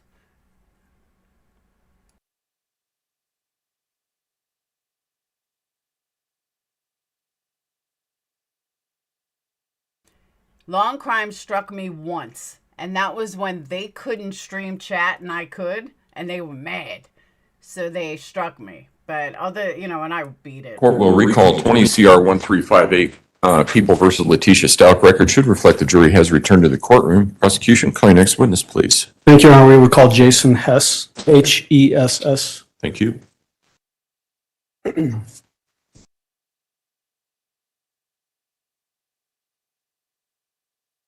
Officer Hess, if you would step forward and raise your right hand, please, sir. Do you swear affirm the testimony about to give in this matter will be the truth, the whole truth, and nothing but the truth? Yes, I do. Go ahead and have a seat in the witness stand. Please watch your step as you step into the stand. Good morning, sir. Good morning. Will you please introduce yourself to the jury and spell your name for the record? My name is Jason Hess. I'm a lieutenant with the El Paso County Sheriff's Office. Last name Hess. How long have you been with the El Paso County Sheriff's Office? For 26 years. What kind of roles have you served on with the Sheriff's Office? I've been a deputy assigned to detentions, assigned to the patrol division, the SWAT team, a supervisor for the SWAT team, a supervisor on patrol, both sergeant role and a lieutenant. What was your employment back in January of 2020? I was a sergeant assigned to the patrol division. What are duties associated with a assigned to patrol? For patrol, we're responding to calls for service, proactive policing, traffic enforcement, and general community concerns. Is it fairly common to have a lot of contact with members of the community? Yes, it is. Some point, did you get involved in the Gannon Stauch missing child investigation? Yes, I did. What was your role in that investigation? I was at the office of the sheriff performing some administrative duties and became aware of the call that had occurred the night before and that an 11-year-old Gannon was reported missing that night. And I started making some phone calls to help further that. Excuse me, just so we're understanding when this exactly happened, you referenced the night before. January 28th is when I became aware of it. So you became aware on January 28th? Yes. And the call actually occurred on January 27th? Correct. Of 2020? Correct. Did you have an occasion to call a female at a particular phone number that you understood to be the stepmother of Gannon? Yes, I did. You remember the phone number that you called? I do not remember the phone number. Yeah, okay, we'll come back to that.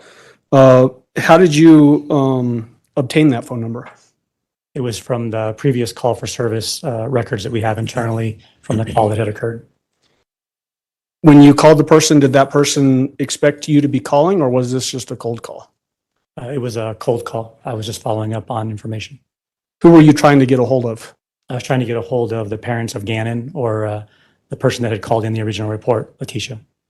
Did you identify the person that answered the phone? Yes, as best you can over the phone by just asking questions. So describe male or female? Female? Did you have subsequent contact with that person face to face? Yes. The voice that you heard on that particular call, did that coincide with a person that you met face to face? Yes, from what I could tell. And so the person that you were talking to on that phone call, who was that person? Letecia. Letecia Stauch? Yes.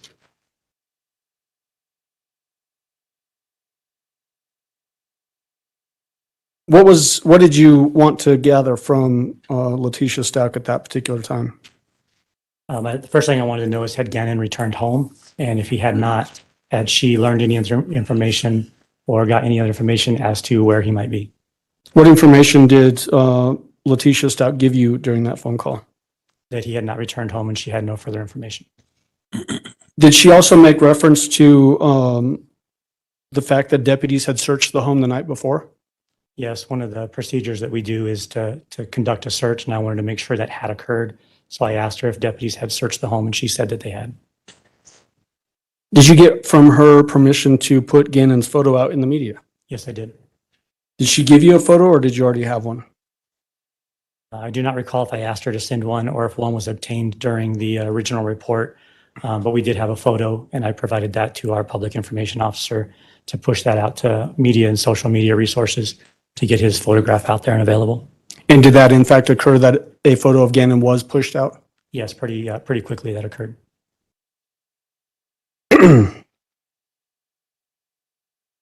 Did you do any searches yourself on that January 28th day? Yes, after the photo went out to the media, some tips had come in about people seeing a child walking in certain areas, and I drove to some of those areas and began searching. So let's talk a little bit in bigger picture here. The report was either missing or runaway child, is that right? Yes. Does that sort of guide you in those early stages of a case like that as to what you might be doing? Yes, and then the age of the child is also a major factor. So tell the jury about that, those factors that you would be considering and how that would potentially drive the investigation in those early stages. In this particular case, an 11-year-old child who is unaccounted for during winter months, so cold, and now overnight is at an extreme risk, and they're considered that within our agency. So additional resources are immediately put into place to start that search, which would be different than a 16-year-old who's run away 5 times in the past and has come back a day later. So different styles of approach to those. And as it relates to the information you had, who was it that reported that Gannon was either missing or had run away? His stepmother, Letecia. On that same day of January 28, 2020, did you respond to Starbucks on Mesa Ridge Parkway? Yes, I did. Why did you go to Starbucks? I learned that some of the detectives had come out to meet with Gannon's parents and speak to them. And I went over there to see if there was anything else I could do on efforts with doing searching or canvassing. Did you actually see the parents of Gannon Stauch at that time? Yes, I did. I sat at a table with our 2 detectives and them.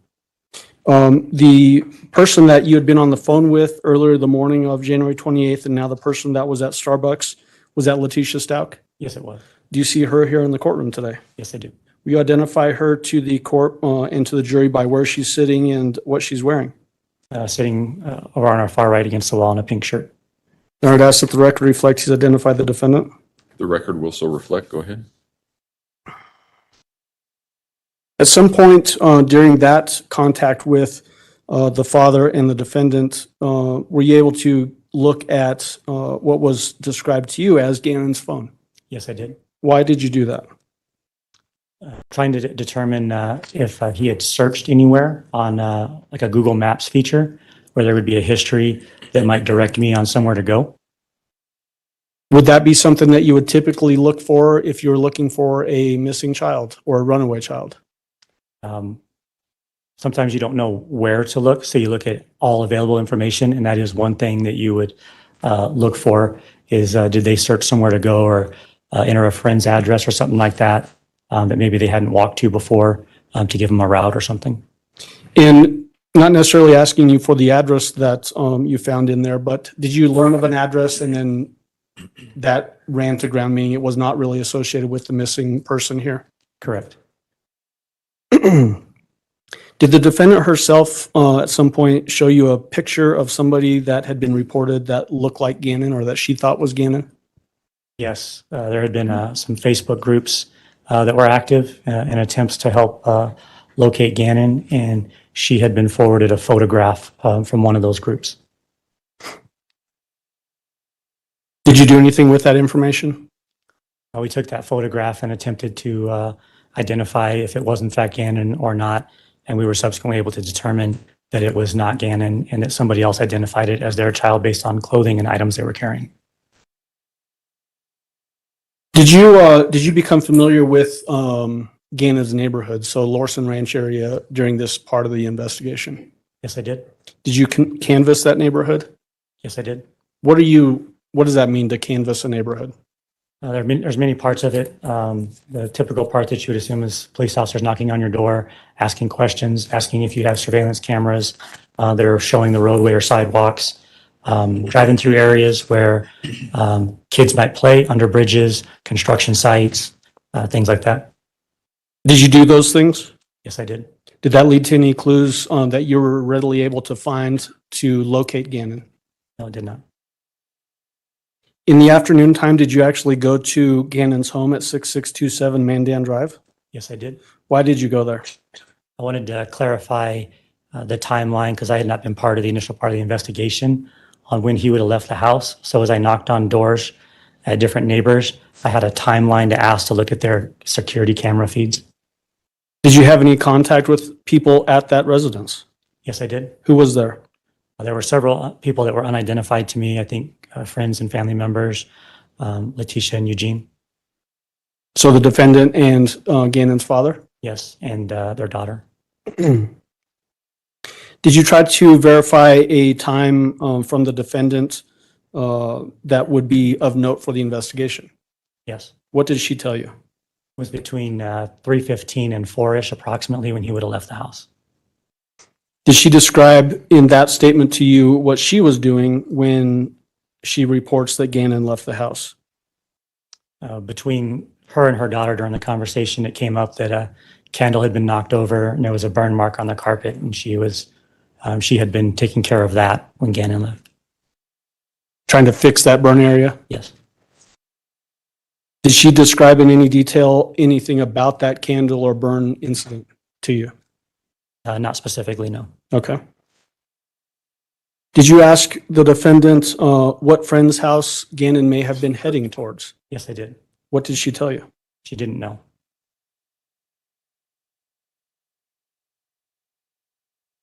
Did you then return to the house on a later date, January 31st, 2020? Yes, I did. Why did you go on that date?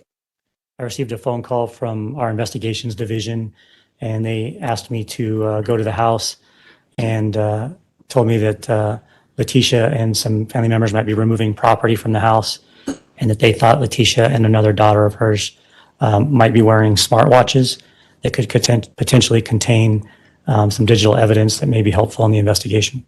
Did you in fact go to the house? Yes, I did. Did you see different vehicles than other times when you'd been in the neighborhood? Yes, there was a van that was there, and then some other just personal cars. Let's talk about that van. What do you remember about the van? It was a not like a U-Haul moving van, but a van that you could, like a cargo van that you could pack stuff in, and they were unloading items from the house and packing it into the van. Was it a white van? Yes, it was. Did you also see a Nissan vehicle there? Yes, I did. I believe it was silver, if I recall correctly. I'm sorry, say that last I part. believe it was silver, if I recall correctly. Okay. Do you remember, was it a Nissan Altima? Sounds correct, yes. How many people did you see there that were helping the defendant move things out of the house into the van as you described it? There were probably 4 or so directly, but there were also other people present. So what each person's role was, I don't know exactly, but I know there were a couple at the van helping load stuff. I believe an aunt that was there as well as her mother. So let's talk about the aunt. Was that person Brenda Awkward? I believe so, yes. And spelling on that, do you remember it off the top of your head? Does ACQUARD sound correct? That's correct. What vehicle was Brenda Awkward associated with? Nissan, I believe. Was she in fact the driver of that vehicle? I believe so, yes. Did you talk to her at all? And I'm not asking you for statements, but did you talk to her? It would have been briefly, yes. Okay. Other people that you identified that were associated with the defendant and potentially helping her load things into the van, can you tell us those names? I do not recall everybody's name, but I remember Harley was there, her mother was there, her aunt. I think there was another male that was there assisting as well. Harley, who was that in relation to the defendant? Daughter, Okay. And then mother, is that Deborah? yes. And then you said a male, would that be Dakota Lowry? I believe so, yes. Do you know his relation to the defendant? Not specifically. I thought he was a son, but I wasn't exactly sure. Okay.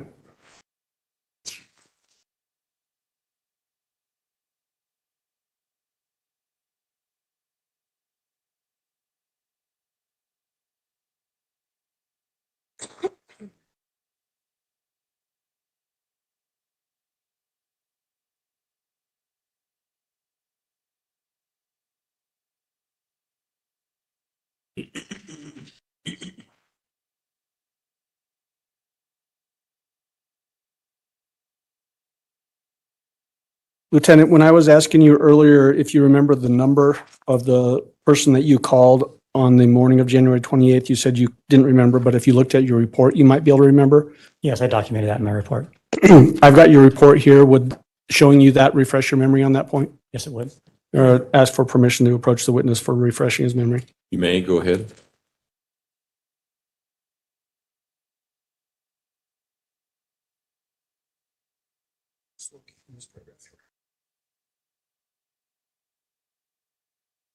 Yes. Does that refresh your memory? Yes, it does. What number was that? 843-655-7460. Thank you.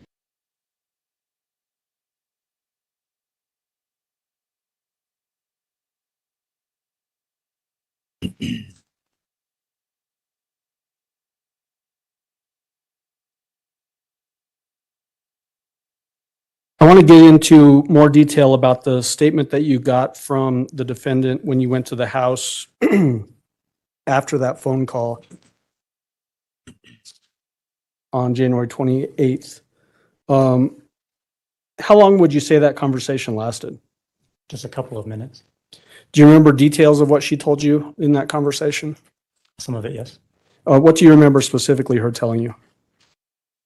I had asked her if she knew where, again, it had gone, so I had a direction to go to and contact that house or houses in between. She said that she did not know. Her daughter made a comment about her mom being, Mr. Allen? I was reading the report and I couldn't tell who he was referring to there. He said her daughter. Yeah, so I'm not asking you for any statements right now from daughter. I'm asking you for statements of the defendant. okay.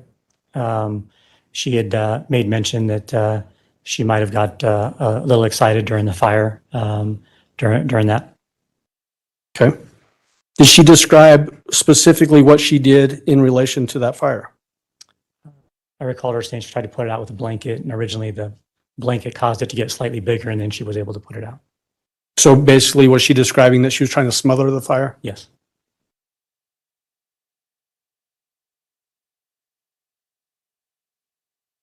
Did she describe, and when I say she again, I'm talking about the defendant, did she describe that Gannon had got something on his shirt? Overruled. Go ahead and answer. Yes. What did she say about that?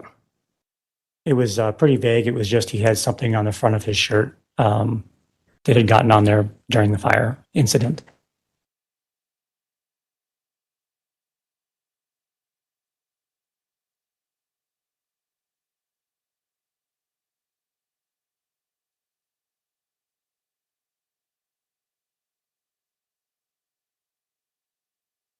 Okay, may I have just a moment here?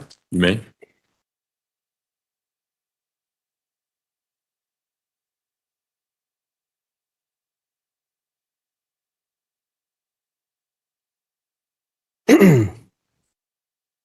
Was there a younger daughter there as well? Yes, Did you ever get that daughter's name? I did not.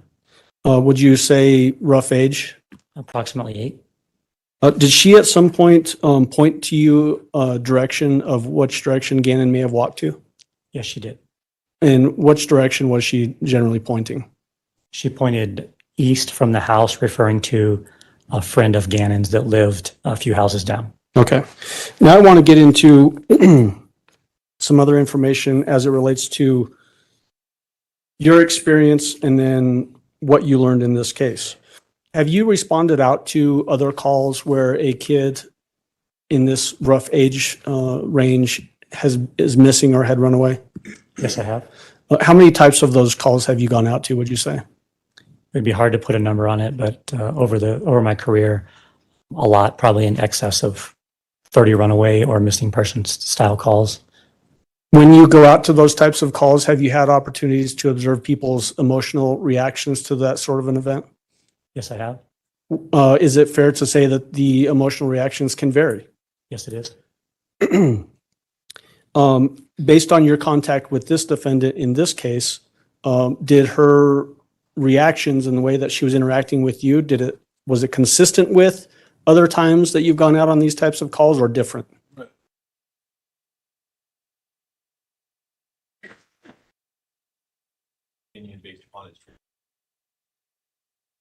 Overruled. I don't think Mr. Allen is asking for an expert opinion. I think he's asking for an opinion based on his prior encounters with other individuals.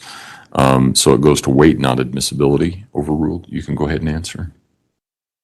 In similar situations where a child as young as Gannon, 11 years old, is missing or has run away for the first time, there's usually a little more emotional reaction, especially when it has now been overnight and a second day. The emotions are usually more visible and present. It's not always the case, but most of the time it is when a parent's child has gone missing and they have no idea where they are now for a period of 2 days. During your law enforcement career, have you dealt with people that, excuse me, that are dealing with severe mental health disorders or diseases? Yes, I have. Can you approximate, or is it too many to even put a number on? It would be difficult to put a number on that. Was the defendant in your contact with her on January 28th and on January 31st, did she appear to be suffering from any severe mental health disorder or disease? And Your Honor, I'm going to make the same objection that he's relying on.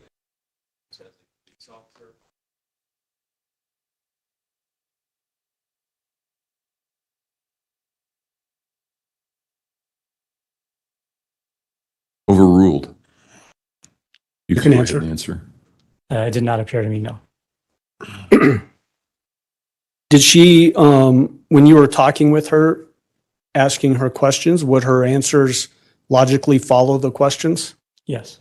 Did she appear to understand, I guess, what you were asking about? Yes. Was she able to give you specific answers to those questions? Yes, she was. Thank you. That's all I have, Your Honor. Sorry. All right. Cross-examination. In your experience, how long have you been in law enforcement? 26 years. In your 26 years, how many people have you dealt with that suffer from dissociative identity disorder?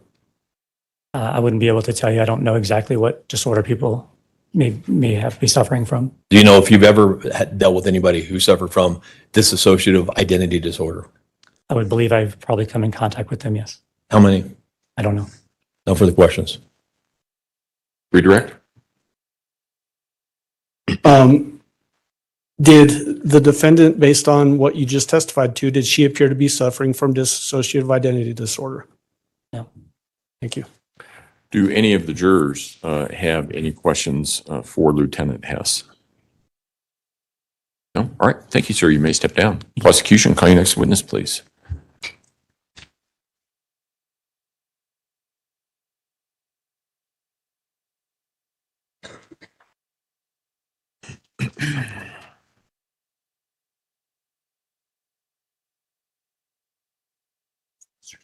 Next witness is? Yes, Your Honor, Leslie Hicks. Thank you.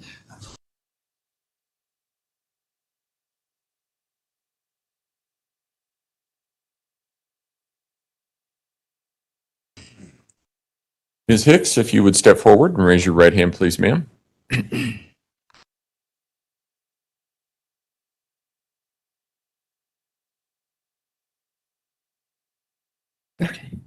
Start out there first. Raise your right hand. You swear or affirm the testimony about to give in this matter will be the truth, the whole truth, and nothing but the truth. Go ahead and have a seat in the witness stand. Please watch your step as you step into the stand.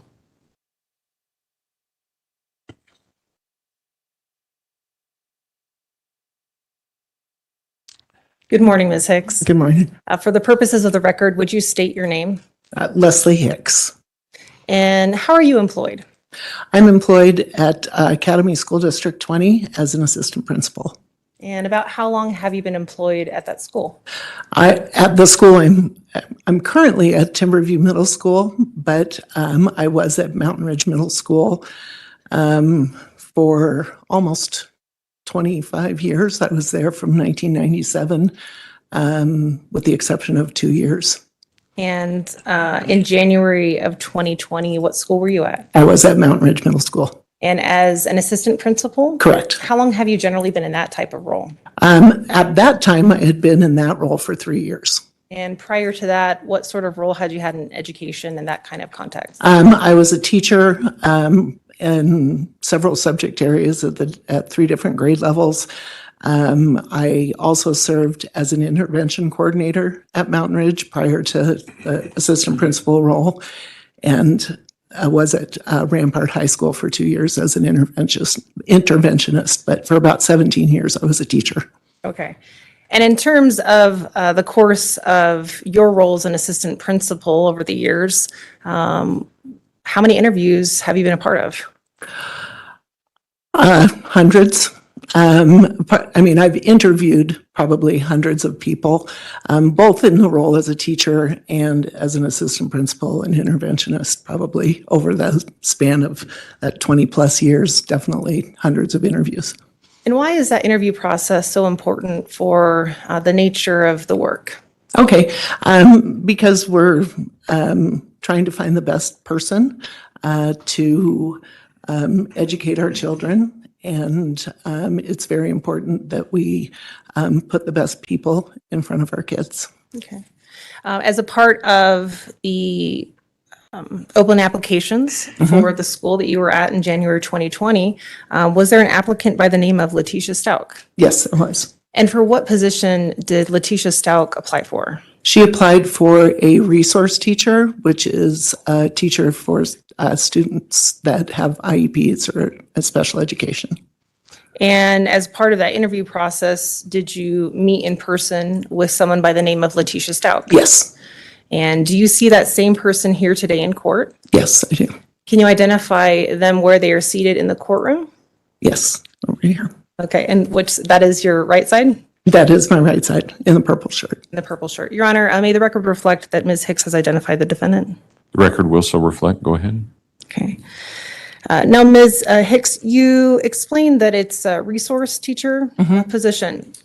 What are the roles and responsibilities of that position? Okay, the role of the teacher in that position is to serve as a case manager for our students with learning disabilities, and that person would teach some classes to help meet the needs of those kids. And in our school, that person also worked as a co-teacher in classes with the general ed teacher and would work in partnership with that person. And for that particular position, as it relates to working with this particular set of children, would that person also be responsible for making sure that students follow rules?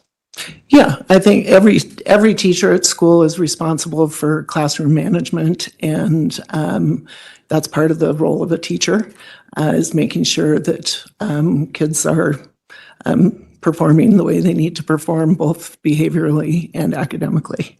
And as part of the onboarding process for employees, are they also given particular guidance about how to report violations from students, that sort of thing? Yeah, within the school, yes. And that would be something as far as, how we manage that in our own buildings.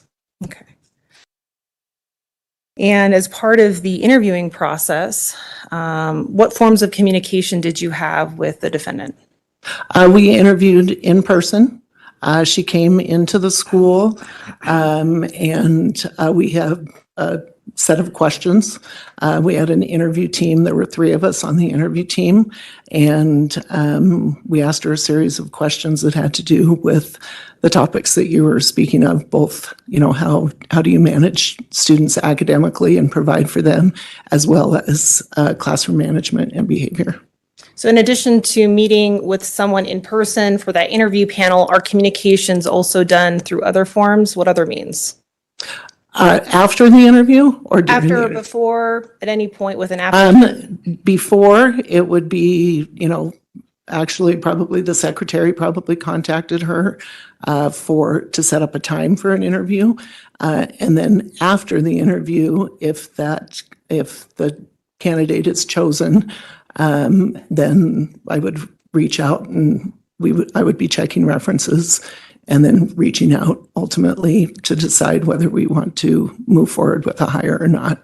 Your Honor, permission to approach the witness with what has been marked as People's Exhibit 207 previously shown to the defense. You may go ahead. Ms. Hicks, I'm going to ask you to look at People's Exhibit 207. Take a moment to familiarize yourself with that first page. And I'll ask you to look through the messages that follow and familiarize yourself with those. I did leave my glasses in my purse. Could I get those? I Yes. apologize. If that would help you. Yes, it would help. Under permission to approach. You may. I apologize. It's all good. Thank you.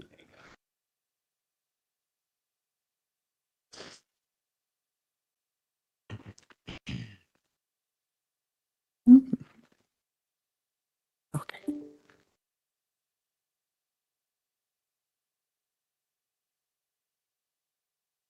And Ms. Hicks, I'll actually stop you there on that first, that first page of messages. Do you recognize the telephone numbers that appear on that page? Yes, I do. Which one is your telephone number? Do My you recognize- number is 719-400-8405. Okay. Ms. Hicks? Yes. This is sort of an unfamiliar experience for a lot of people. Yes. The lady to your right is taking down everything we say as we say it. So it's important to remember, let the attorney finish the question all the way before you give an answer, and she'll let you finish your answer. It's common in ordinary conversations that we talk over each other, but it makes the court reporter's job really, really hard if you do that in the courtroom. Okay? Okay, thank you. You bet. So you recognize a telephone number that's associated that you use, is that correct? Correct. All right. And not to read from it, but do you recognize the other telephone number? Yes. Okay. And how generally do you recognize that telephone number? It's been a while since I've looked at this, but I remember that area code, and the number does look familiar to me. Okay. And what number did you use? Who did you use that number to communicate with? Ms. Stauch. Okay. I'll ask you to look through the remainder of the messages to familiarize yourself with them. Okay.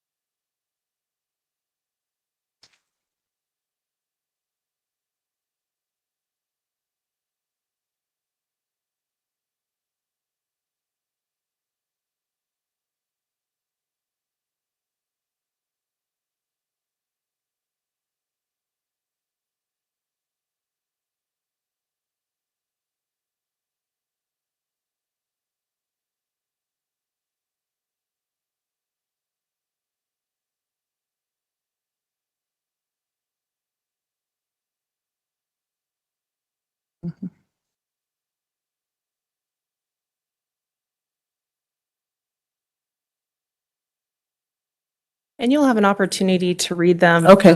But I just generally, as you flip through the pages, if you can make sure that they represent a text message exchange that you're familiar with.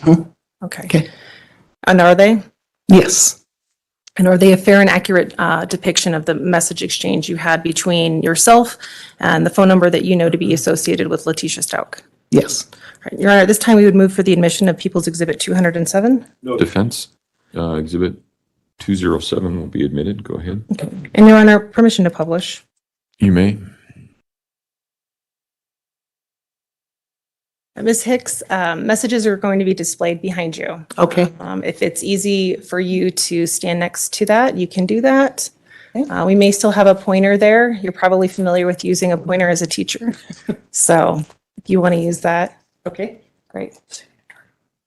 Your Honor, if you would turn on the. It is on. Oh. There we go.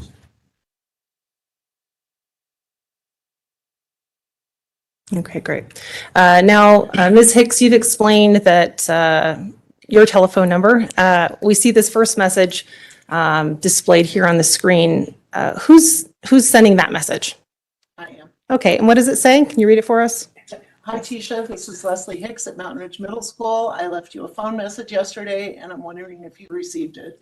Would it be possible for you to call me today at this number or to email me? I'd like to talk to you about the resource teacher position. Thank you. All right. And just to make sure that your voice is projecting to all of our jurors, is it possible for you to stand on the other side of the screen? All right. And what date was that message sent by you? January 16th, 2020. Okay, and we'll move on to the next message. And again, the telephone number that you see in this message, you're familiar with that number? Okay. And so we see a maybe Nicole. Does that mean anything to you? Okay. What is the response that you receive after you send your first message? I have iMessages. I will email you. Okay. And what date was that sent? 1/16/2020. Okay, great. And we'll move onwards. What's your response? Great, thank you. Okay. The following day, you send another response. What did you send on January 17th? Hi, Tisha. This is Leslie Hicks at Mountain Ridge again. I sent you an email yesterday. Is it possible for you to get back to me today? Thank you. Okay. And did you get a response? I emailed you back. Okay. And was that sent to you the same day? Correct.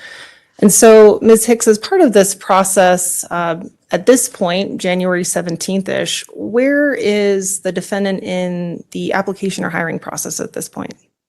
At this point, she has completed her interview and I'm in the process of checking references. Okay. And if you want, you can take a seat now. We'll come back to more of the messages.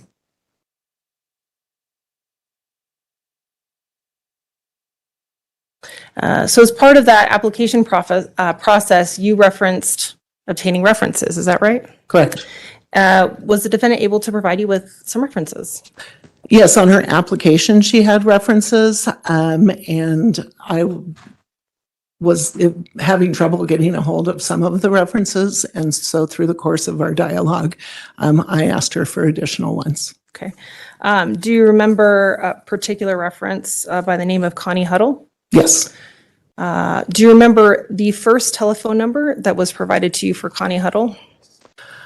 I remember that it was an area code from South Carolina. Okay. I believe it was, I know it started with a six. And that's 4. fine. Okay. Fair to say it's been a while since you've seen that? Yes, it has. Okay. And do you recall giving a statement to Detective Marissa Williams on January 31st of 2020? Yes, Do you recall giving those specific telephone number to the detective that day? I do. And would seeing your statement refresh your recollection as to that specific telephone number? Yes, it would. Your Honor, permission to approach? You may. Go ahead.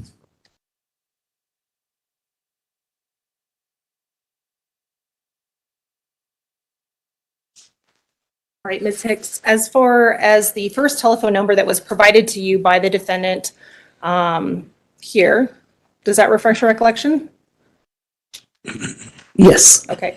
What was the first telephone number the defendant provided to you for a contact named Connie Huddle?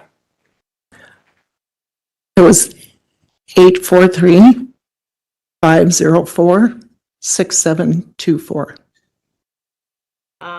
And what happened when you tried to contact that telephone number? I have a caller ID on my telephone, and the name Eugene Stauch came up.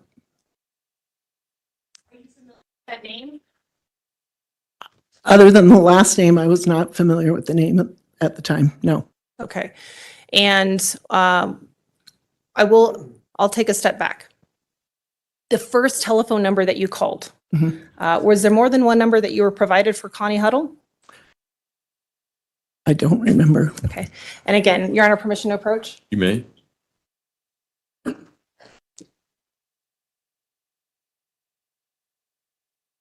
Ms. Hicks, do you recall talking to Detective Williams and providing her with a very specific first telephone number?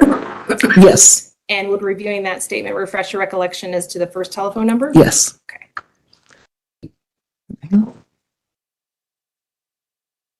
Okay.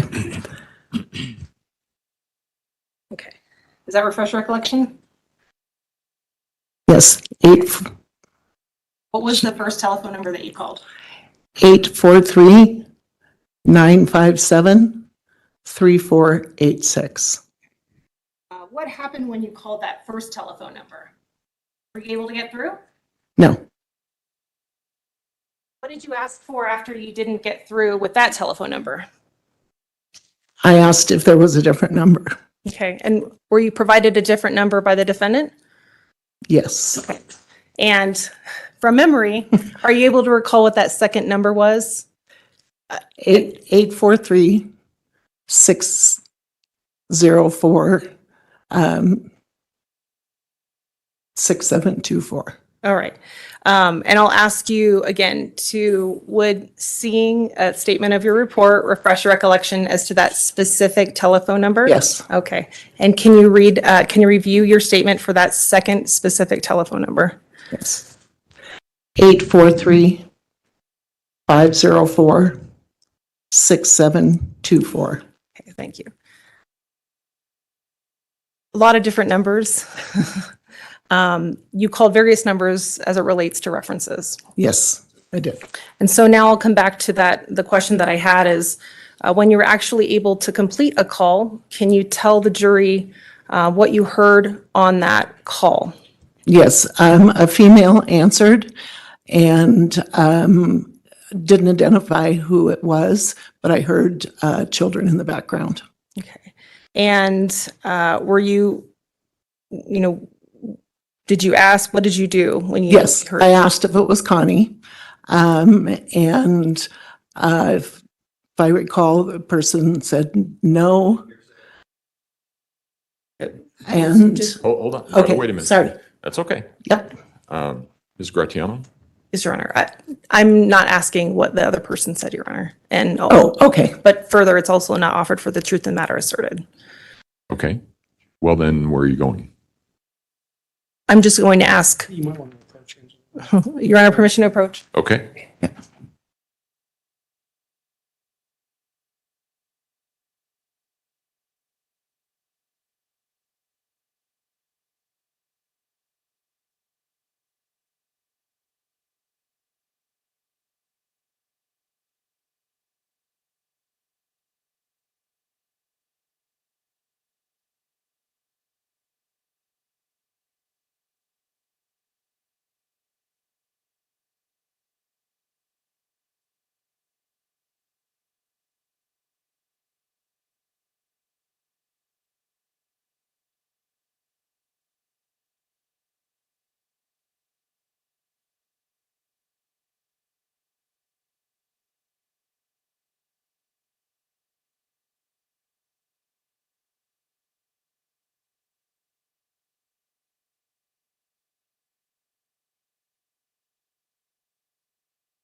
The objection sustained.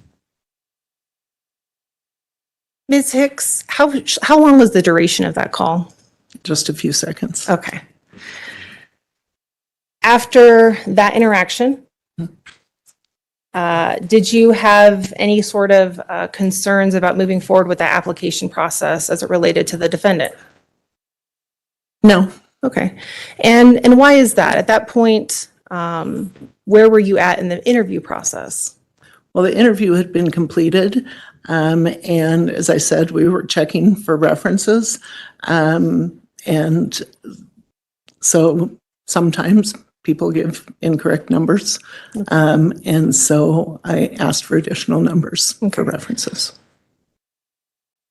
In terms of educational background, is that also part of the interview process? Yes. Okay. And did the defendant provide you with some sort of information regarding an educational background? I had access to her resume, yes. Okay. In terms of the educational background, was there a particular degree that the defendant claimed that she had? I did say she had a doctorate. From where? From Liberty University. And were you able, as part of the interview process, able to vet that? That's not my role. That's not my role. Okay. In terms of during the application and interview process, did the defendant ask to be referred to by any other names? No. Okay. What about any other educational references, either through speaking with her or through emails, text messages, any other way that she wanted to be referred to as? She did sign her emails, Dr. Stauch. Okay.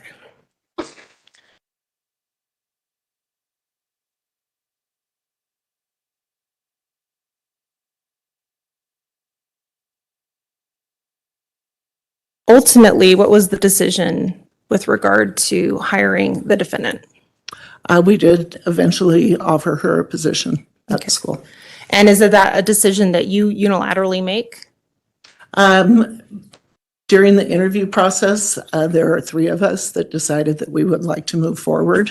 And then I do the reference checks, and then I bring that information to my principal, and we decided to move forward. Okay. Yes. And so based on that decision, when would have been the first time that she made contact with either you or the school at that point? Well, at that point, it's a recommendation for hire goes to our district human resources department, and the rest of the process goes through them. And then once they are have gone through their process, she's recommended to come over to the school. Okay. And for that, was she recommended to come to the school? Yes. And do you recall a rough approximation of when that would have happened? Yes, the 22nd of January. Of 2020? Yes. If we can project people's 207 again, Your Honor.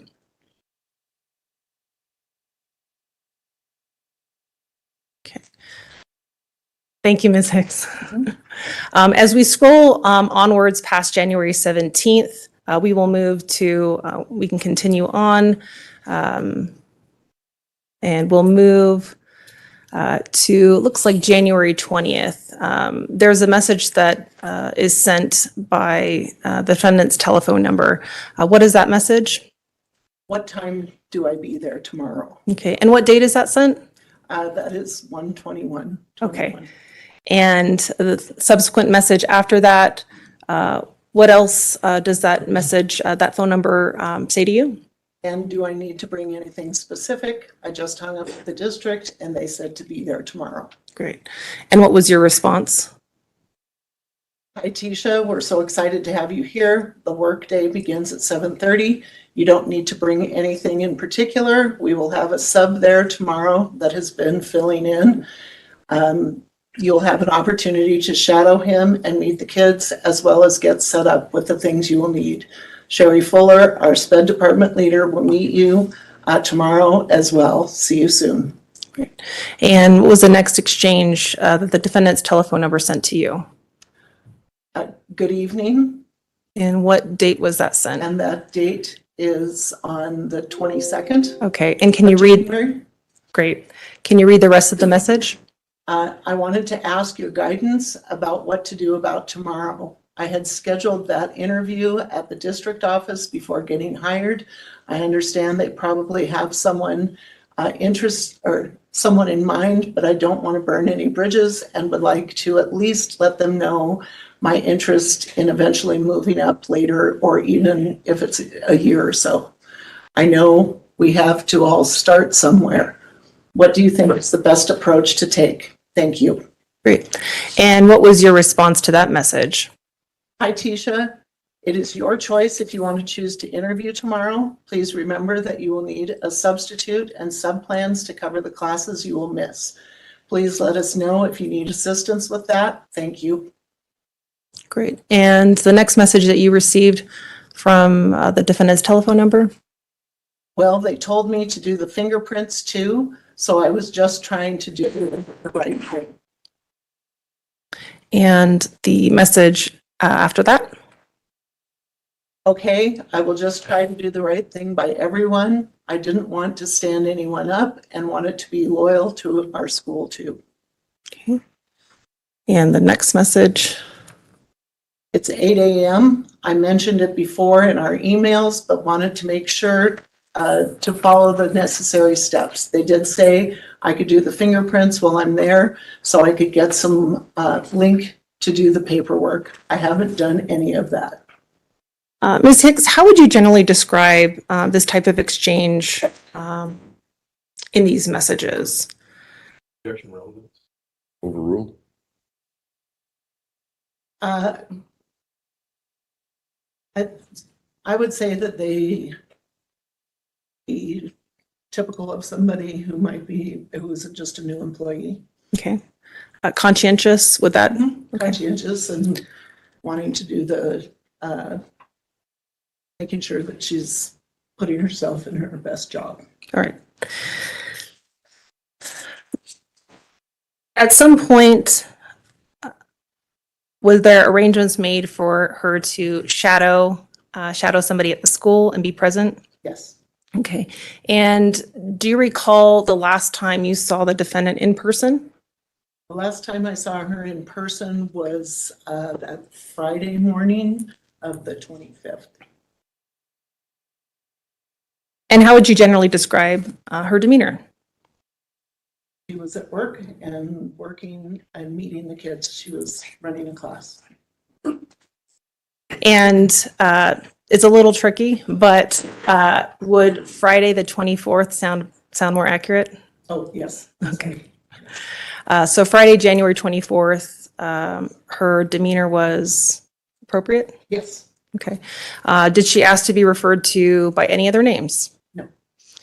Did she appear to you, based on your work in being around teachers and hiring, did she appear to be going through any sort of mental health crisis? No. Okay.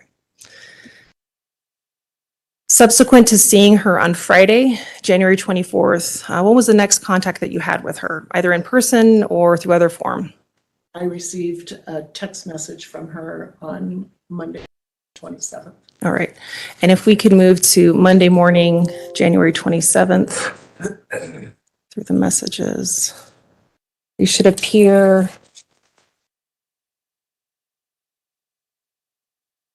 on page 5.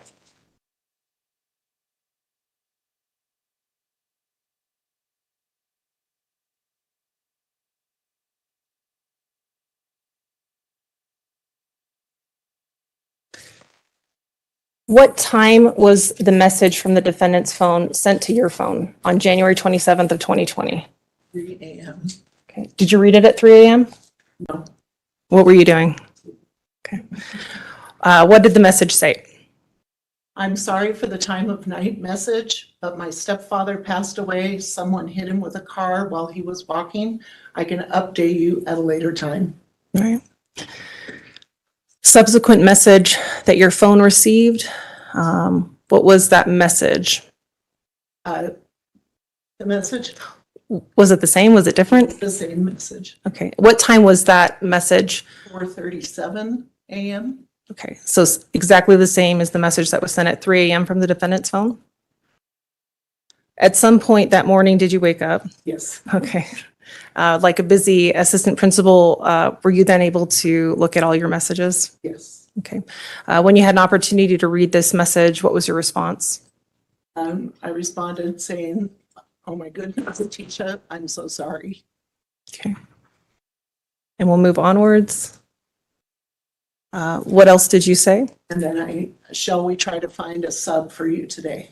Okay. And about what time is this based on the timestamps we see here? 5:50 a.m. Okay. Subsequent response by the defendant's telephone number. We'll move up. What was that response? 2 question marks. It's a parent. All my family lives in the East Coast. I'm trying to find a way to get there. And what time was that sent? I was sent at 7:21. Okay. What was your response to that message? Okay, I'm just trying to understand your plans so that we can find coverage. Am I understanding that you will not be in today? And what time was that sent? 7:32. And the response from the defendant's phone? Yes, it's my parent. I can't believe that would not be an assumption in a time like this. And your response to that? I'm so sorry for your loss and we will support you, but I cannot make assumptions. I do need some direction from you. We will get a sub today. Please let us know what else you need moving forward. Okay. Ms. Hicks, you can take a seat now. Thank you.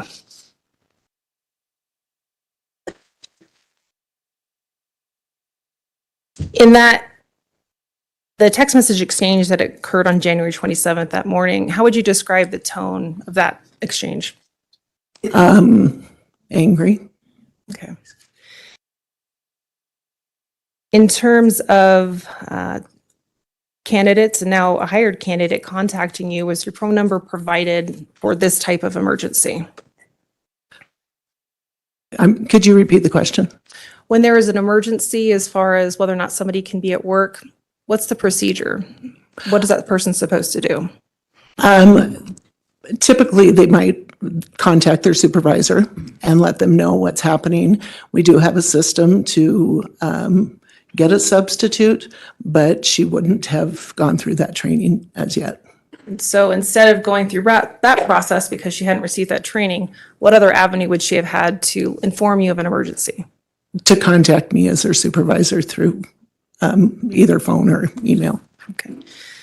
Had you had any other contact with the defendant after that last exchange we saw in No. Eagles 207? No.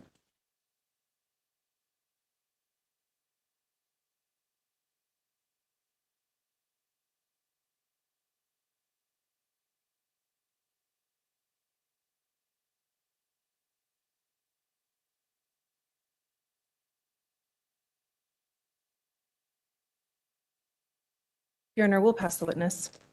Cross-examination? No. Do any of the jurors have any questions for Ms. Hicks? No? All right. Thank you, ma'am. You may Thank step you. down.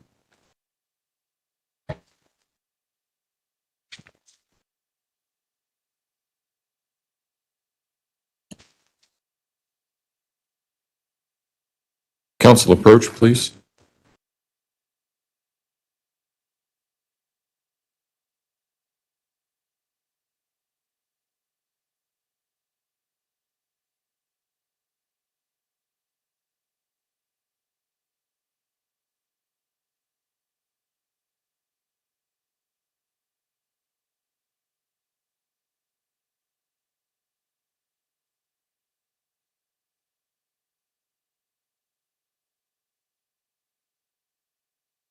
Prosecution, call your next witness, please.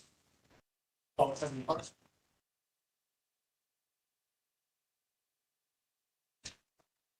right, sir, if you would step forward and raise your right hand, please. Do you swear or affirm the testimony about to give in this matter will be the truth, the whole truth, and nothing but the truth? I do. Go ahead and have a seat in the witness stand. Please watch your step as you step into the witness stand. Mr. Allen? Thank you, Your Honor. And just for the record, Your Honor, we're calling Kevin Clark one of probably several times in this case. Mr. Clark, could you please introduce yourself to the jury and spell your name for the record? Good morning. My name is Kevin Clark, Kevinclark. And Mr. Clark, where do you work? I'm the Director of Crime Strategies and Intelligence for the 4th Judicial District Attorney's Office. What kind of education and training do you have that allows you to do the work that you do? I've got an Associate's of Applied Science degree in Communication Applications Technology, a bachelor's degree in Homeland Security, a master's degree in Project Management, and then I've earned undergraduate certificates, since I already have the bachelor's degree, in digital forensics, cybercrime, and database management. I've also received training by law enforcement agencies in cell phone tower and mapping data, fundamentals of crime intelligence analysis training, level 1 and level 2 of a program called GeoTime for cell phone data and mapping program, as well as the FBI's cellular analysis survey team, level 1 and level 2 training. And then as it relates to the investigation for Gannon Stauch, missing Gannon Stauch, how did you become involved in that investigation? At the time, I was a senior criminal intelligence analyst for the Colorado Springs Police Department, assigned to their Metro Vice, Narcotics, and Intelligence Division. And in that capacity, I work with all the law enforcement agencies in the local area. We were aware of a missing child, and then I was asked on Saturday, February 1st, by my commander, if I'd be willing to go TDY to assist as lead analyst in this investigation for the next 30 to 60 days. Not everybody necessarily knows what TDY means. Temporary duty. So instead of working at my normal office with the Colorado Springs Police Department, I worked primarily out of the command post. And then as a result of your involvement in this investigation, do you know whether multiple search warrants were obtained for phone numbers? They were. What would you typically get when you issue a search warrant to a cell phone provider? To a cell phone provider, so AT&T, Verizon, T-Mobile, and then Sprint at the time, you would get something back called call detail records. The call detail records is just a business record full of dates and times with phone numbers that communicate with each other. So the outgoing call from the target phone number or the incoming call to the target phone number, what that phone number is, how long the duration the call was, if the call was connected. Text messages, same thing. At this date, on this time, phone number 1 sent a text message, phone number 2, or on the receiving end of that. Data sessions, and usually some sort of subscriber information, who pays the bill for that phone. So do you submit a phone number to the cell phone provider to get that information? You do. Okay. So we just heard Ms. Hicks testifying about the defendant giving a reference for a person called Connie Huddle and listed the phone number 843-504-6724. Did you hear that testimony? I did. Based on your knowledge of that particular phone number, who is that phone number associated to? Gannon Stauch. Indicating that the defendant created that reference and used Gannon Stauch's phone number for that person. That's correct. Okay.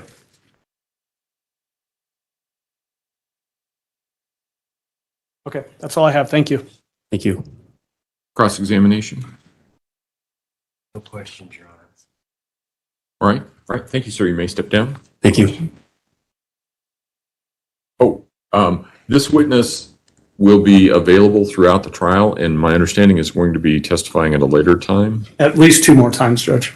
Go ahead and submit your question now. I'll hold on to it. It may be that we can ask it now. Do any of the jurors have any questions? Let me ask that. Oh, no. All right. Okay. Thank you, Mr. Clark. You can go ahead and step down.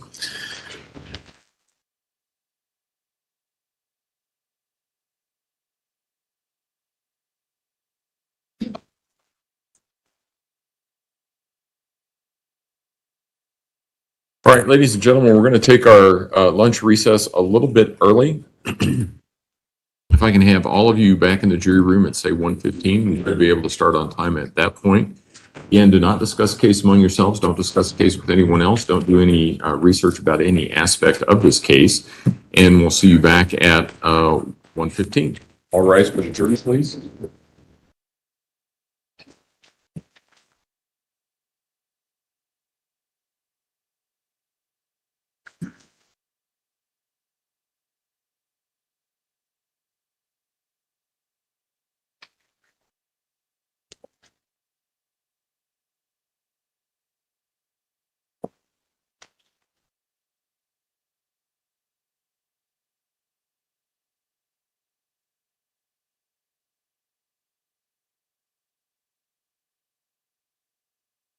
Thank you. You may all be seated. Record should reflect the jury has left the courtroom. So when we come back, that's when we're going to have the 30-minute video or so. Yes, Judge. So it's People's Exhibit number 211. Defense has indicated that they'll stipulate to admission and publishing of this. It's a audio recording. Okay. And then what's the plan for the rest of the afternoon?